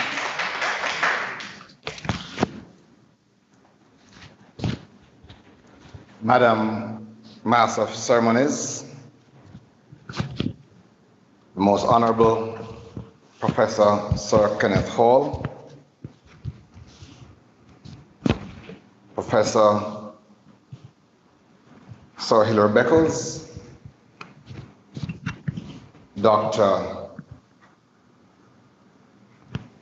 Richard Bernal, former professor of practice and former ambassador to Washington, Professor Wabenta Waraboko, Dean of the Faculty, Dr. Marcia Renford, Director of the School of Education, Dr. Dion Edwards Kerr, colleague and friend, compatriot, and fellow warrior. Ladies and gentlemen, at home and abroad, across the diaspora, good evening. I am the humble beneficiary of the tremendous love and support of countless people. And while my son will be giving a vote of thanks for the function, I'd like to take the time I have available to me to acknowledge the love, support, criticism, comradeship, and solidarity of countless people. I truly do not regard this work or any of my previous works as an exclusive effort.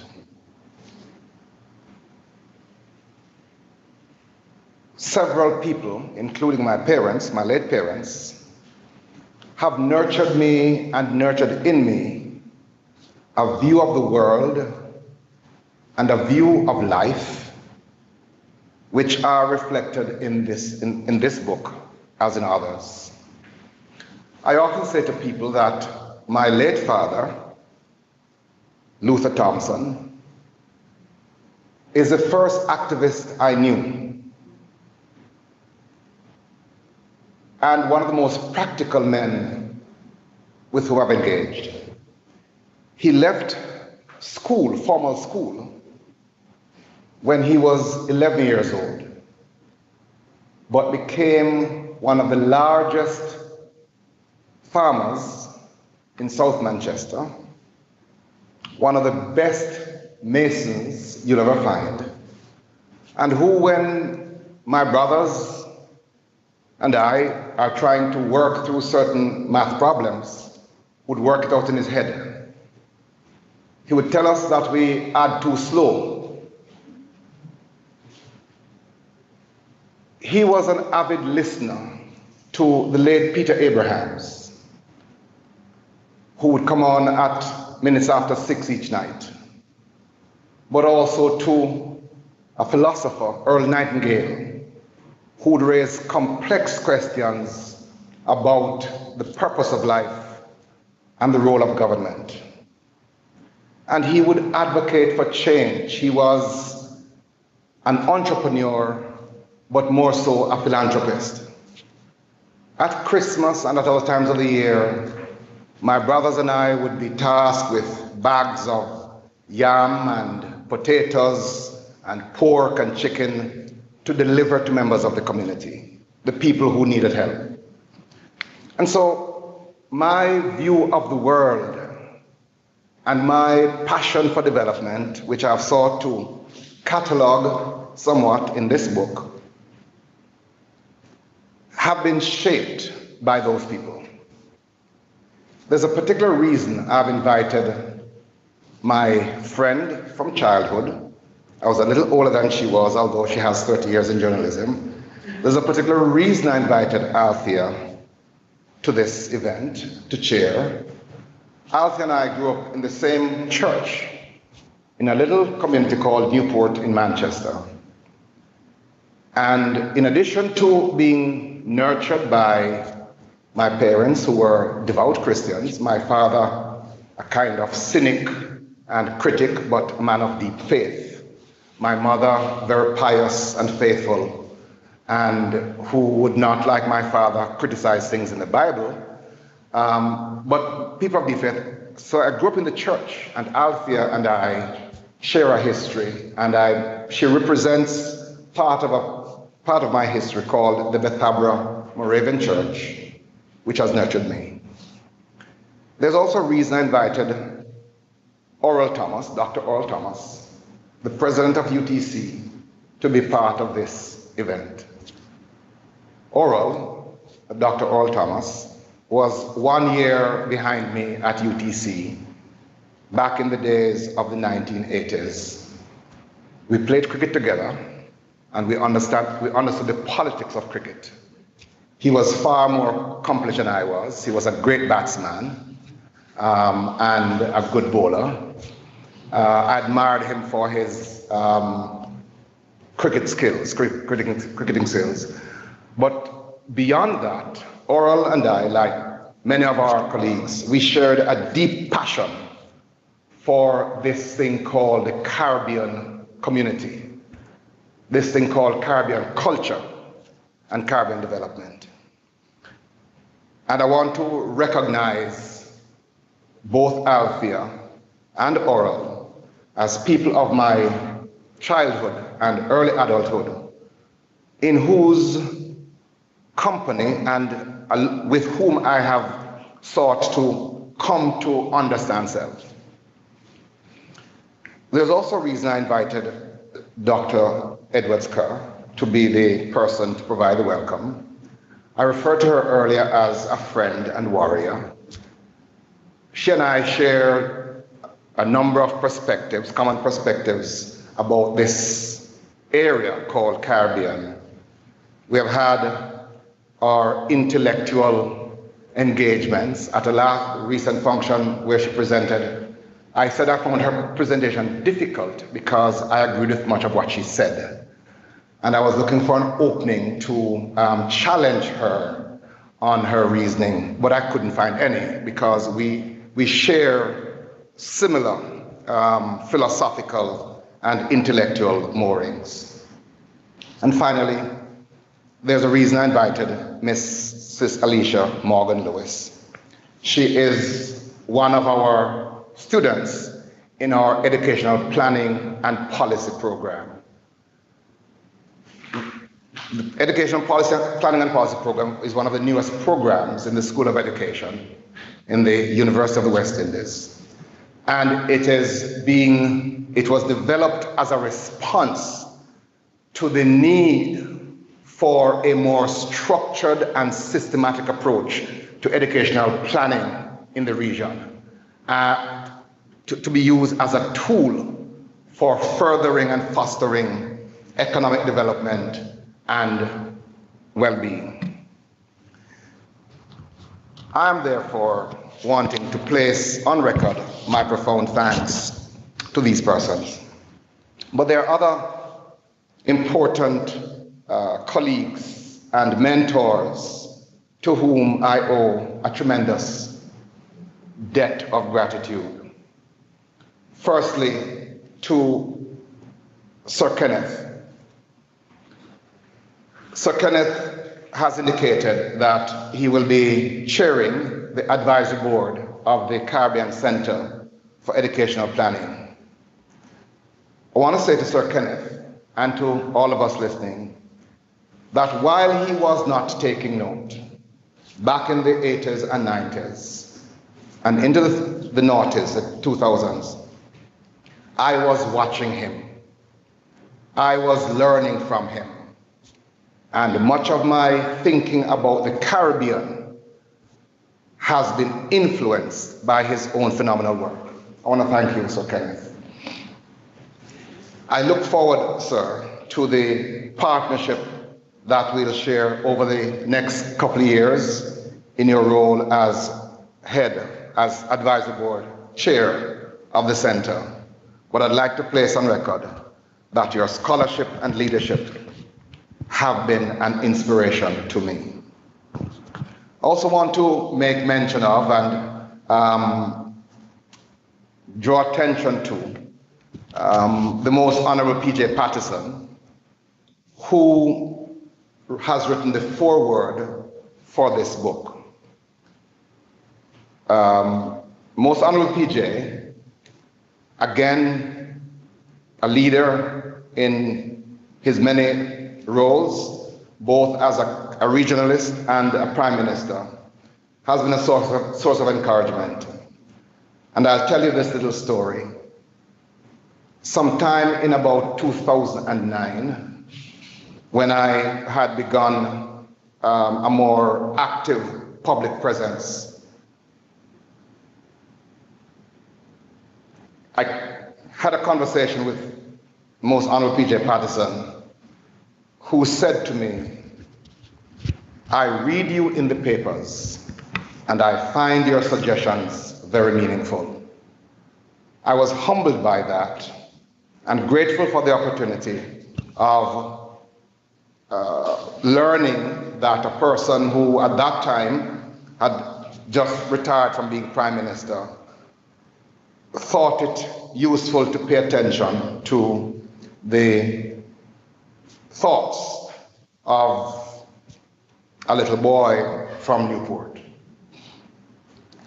He has written the foreword to the book, and my friend, Reverend Dr. Devon Dick, who was a present, another colleague from UTC Oral at the last launch, he said that, I'm going to quote Devon, he said, PJ's, so notice I'm not calling, it's not me calling PJ, it's Devon. PJ's foreword has done a marvelous, has provided a marvelous introduction to your book. I want to also say thanks to Professor Sir Hilary Beckles, a visionary, an activist, a man whose wisdom and brilliance I find insightful and inspirational, and whom once again, I'll tell you, while he was not noticing, I have been listening, learning, and watching. And I want to thank him for his endorsement of the work today. Also want to mention and thank Professor Richard Bernal, whom I refer to as my mentor and advisor. Dr. Bernal has sought to help me bridge important situations and make important connections in an attempt to lay out and engage with critical communities concerned with the business of regional development. Professor Bernal, as you know, was the chair of the regional negotiating machinery when CARICOM was seeking to negotiate its place in the space concerned with the African Caribbean and Pacific countries and the whole area of trade between Caribbean and its neighbors. And this book attempts in a very small way to understand the problem of trade and its impact on education, specifically the General Agreement on Trade in Services. Professor Webinto Waraboko, I refer to him as my critic and counselor. Dean of the Faculty of Education, Professor Waraboko gave me a stern encouragement back in 2015. He said to me, Thompson, you need to develop a research agenda. That advice has stayed with me, and I am ever grateful for the sternness of his encouragement and the continuous candor and clarity with which he offers criticisms of my ideas and of my attempts, and the encouragement he gives in his own way. I want to mention also Dr. Marcia Renford. Am I offline? I've spoken too much. So, Dr. Renford mentioned that I'm a graduate of the School of Education, and I keep referring to our first encounter. Dr. Renford, when I met her back in the early 2000s, was at that time the head of graduate studies, the coordinator for graduate studies in the School of Education. I was coming from a background in theology and management studies, and I was proposing to do research in the area of education and leadership. So I did not fit the script for the kind of student that gets admitted into a school of education. I was kind of the odd person like your daughter. Dr. Renford's background is in science education. But I sent her my research proposal, which was anything but science education. It was dealing with an area of leadership at the time I called adhocracy. And Dr. Renford read the study and gave me very useful, very meaningful advice and counsel. She struggled with whether or not to admit me to the school, though, because I didn't meet the typical requirements, being a teacher and so on.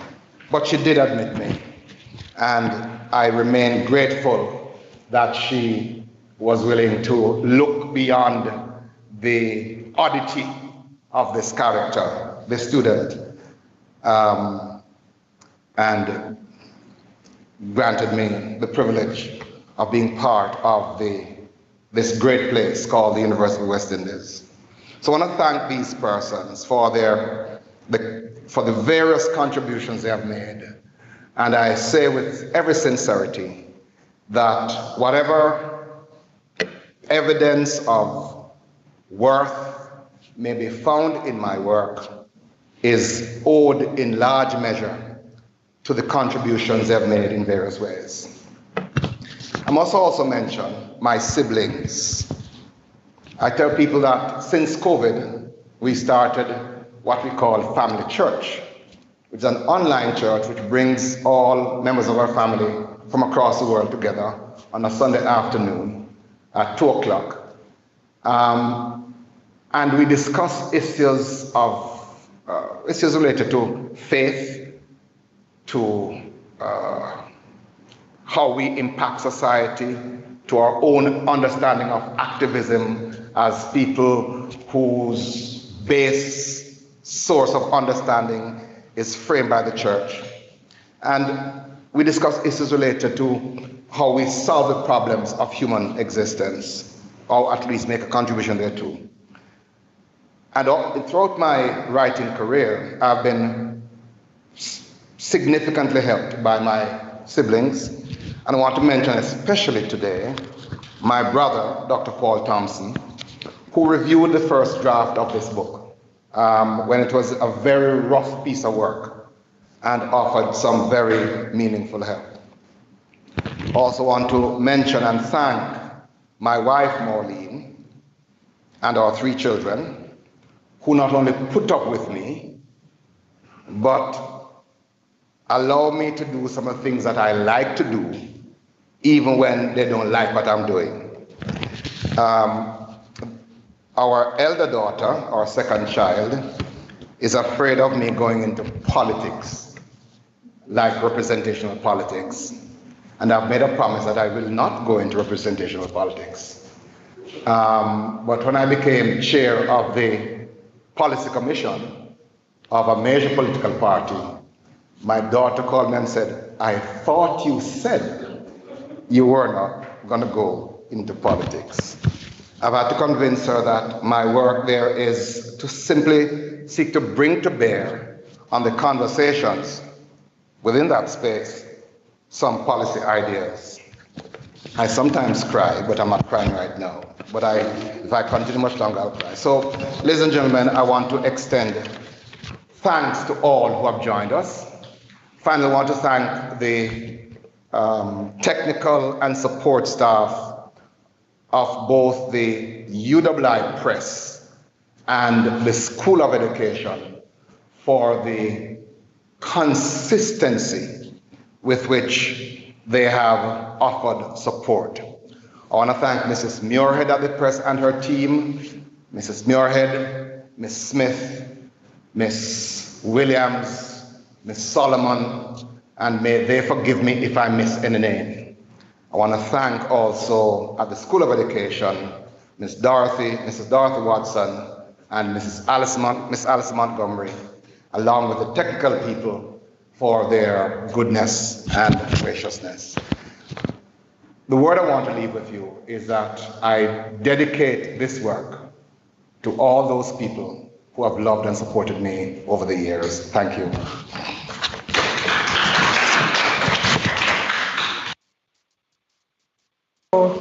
Because Dr. Thompson has known me since I was a child, he will also know that I cry very easily.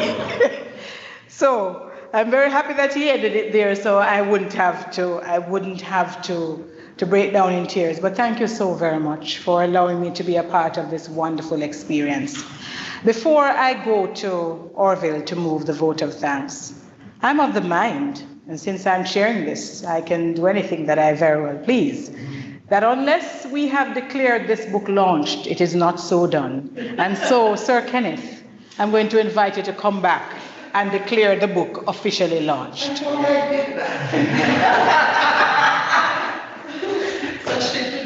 Dr. Thompson, you see, when I said you're an activist and you no longer have to stand at the gate, you see, you do other things. So I thought when I said I recommended the book highly, that was taken. But let me formally say that it is my great privilege to announce this book launched. There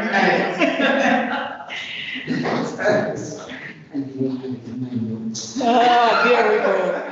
Thank you so very much. Thank you very much, Sir Kenneth. And now, Orville, we go over to you for that vote of thanks. Orville, son of Dr. Kanye Thompson.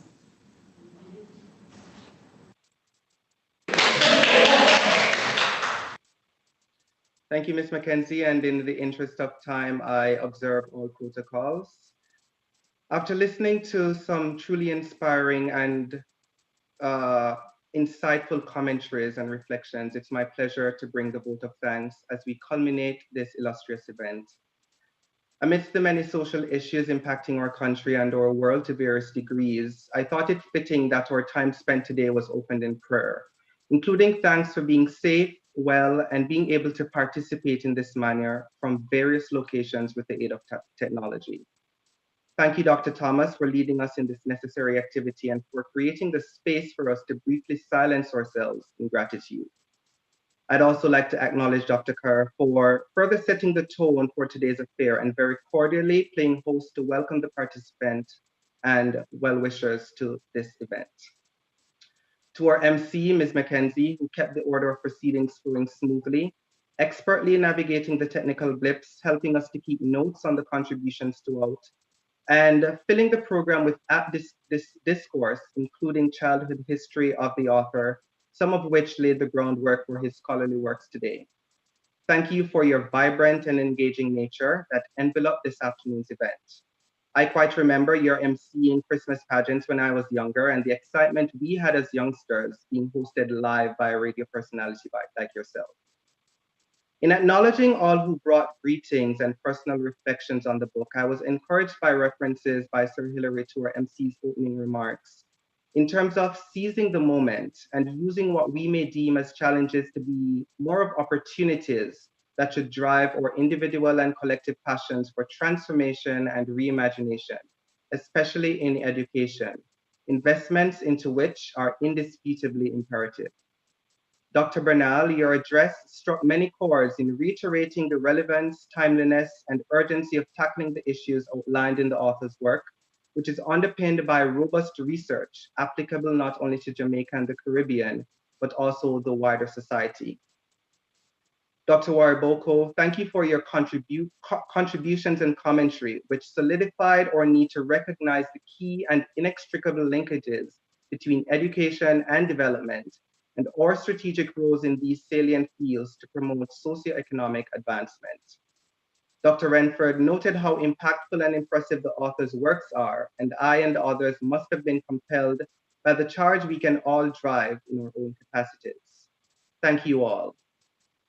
Even though I was the amateur videographer for Janil's jubilant piano rendition, today it provided a helpful ambience to self-reflect on some of the initial perspectives of the book that were shared, then create the mental space to absorb the latter speeches. The piano piece was successful in this and of course supplemented the program with winning entertainment. Thank you, Janil.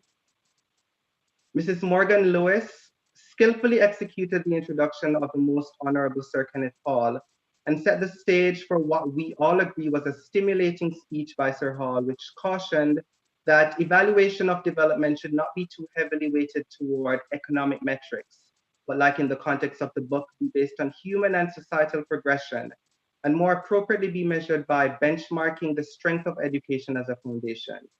I concur, sir, that your overview and validation of the author's authority have convinced viewers to purchase the book in order to draw their own inspiration for transformation. Our sincerest thanks to you, sir. Having been also moved by the earlier thoughts and Sir Hall's keynote address, we also acknowledge Dr. Wesley for endorsing the book's significance in proposing solutions towards sustainable economic growth, even amid societal inhibitors. And also to Mr. Olata Sam, who raised most importantly the need for existing and upcoming educators in the system to be well aware of the multiplicity of issues facing our society and how education, especially higher education, should be appropriately placed to address these issues. As Dr. Thompson responded and reflected, I continue to beam with pride, especially at the passion, fearlessness, and commitment that he employs in highlighting and helping to solve the pertinent issues in this and other books toward the objective of advancing our people and our country. I'm further moved by his humility and integrity and acknowledging the many external influences to his success, which he is now paying forward through his activism and advocacy. To the tone of Lorna Goodison's For My Mother May I Inherit Half Her Strength, albeit in a different context, I express to my father, may I accomplish a fraction of what he has accomplished to date. Congratulations, well done, and thank you, sir. Finally, to all who participated in today's program and made the proceedings possible, we are grateful for your immeasurable contributions. To the School of Education for continuing to promote excellence in teacher education and leadership, and supporting faculty and research. And also to the press, the UWI Press, which organized today's event and which continues to enhance and encourage the publication of Caribbean scholarship. Thank you all. I hope we're all departing here today with some fruitful and action-oriented lessons to implement in our own spheres of influence.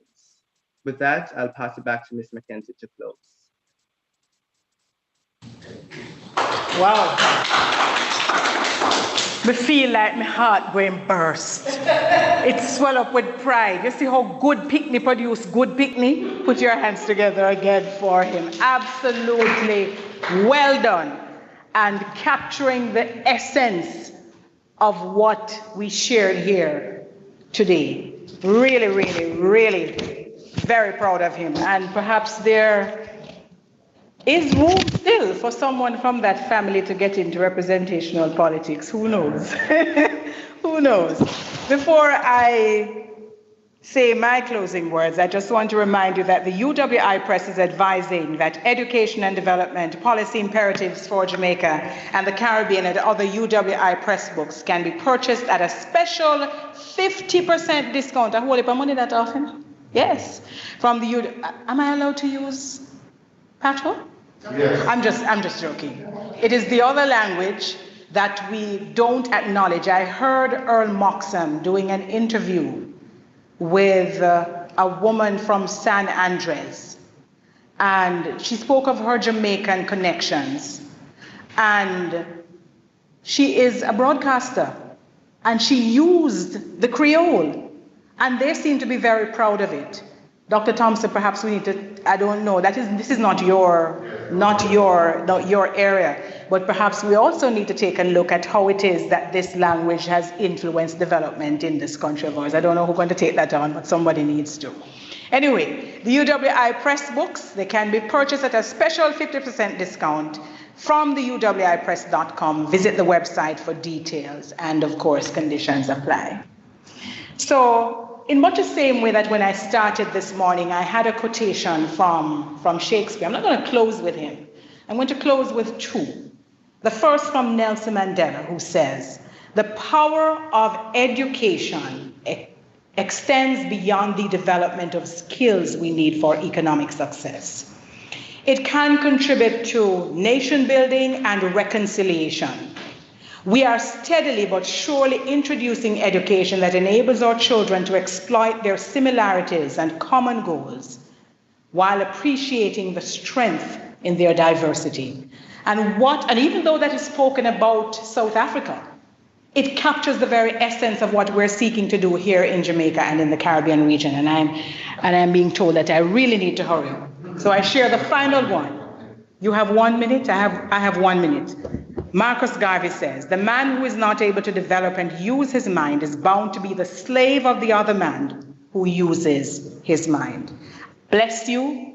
Thank you all for supporting Canute. And Canute, you want to say something? He's going to come and say something. I would not forgive myself if I did not name Mr. Garwood, Mr. Watson, and Mr. Handel Garrick, who were the technical people who made this event, carried out this event. Thank you. And I want to endorse that, because having sat on 2 sessions where they tried to work out the kinks, amazing work from the team. So put your hands together for yourselves. You deserve a clap. Thank you so very much, ladies and gentlemen. Until the next book is launched. Bless you all. Travel safely home, those of you who are here, and those of you who joined us from across the Caribbean and the world. Make sure that you go online and purchase a copy of this book, Education and Development, Policy Imperatives for Jamaica and the Caribbean. Bless you.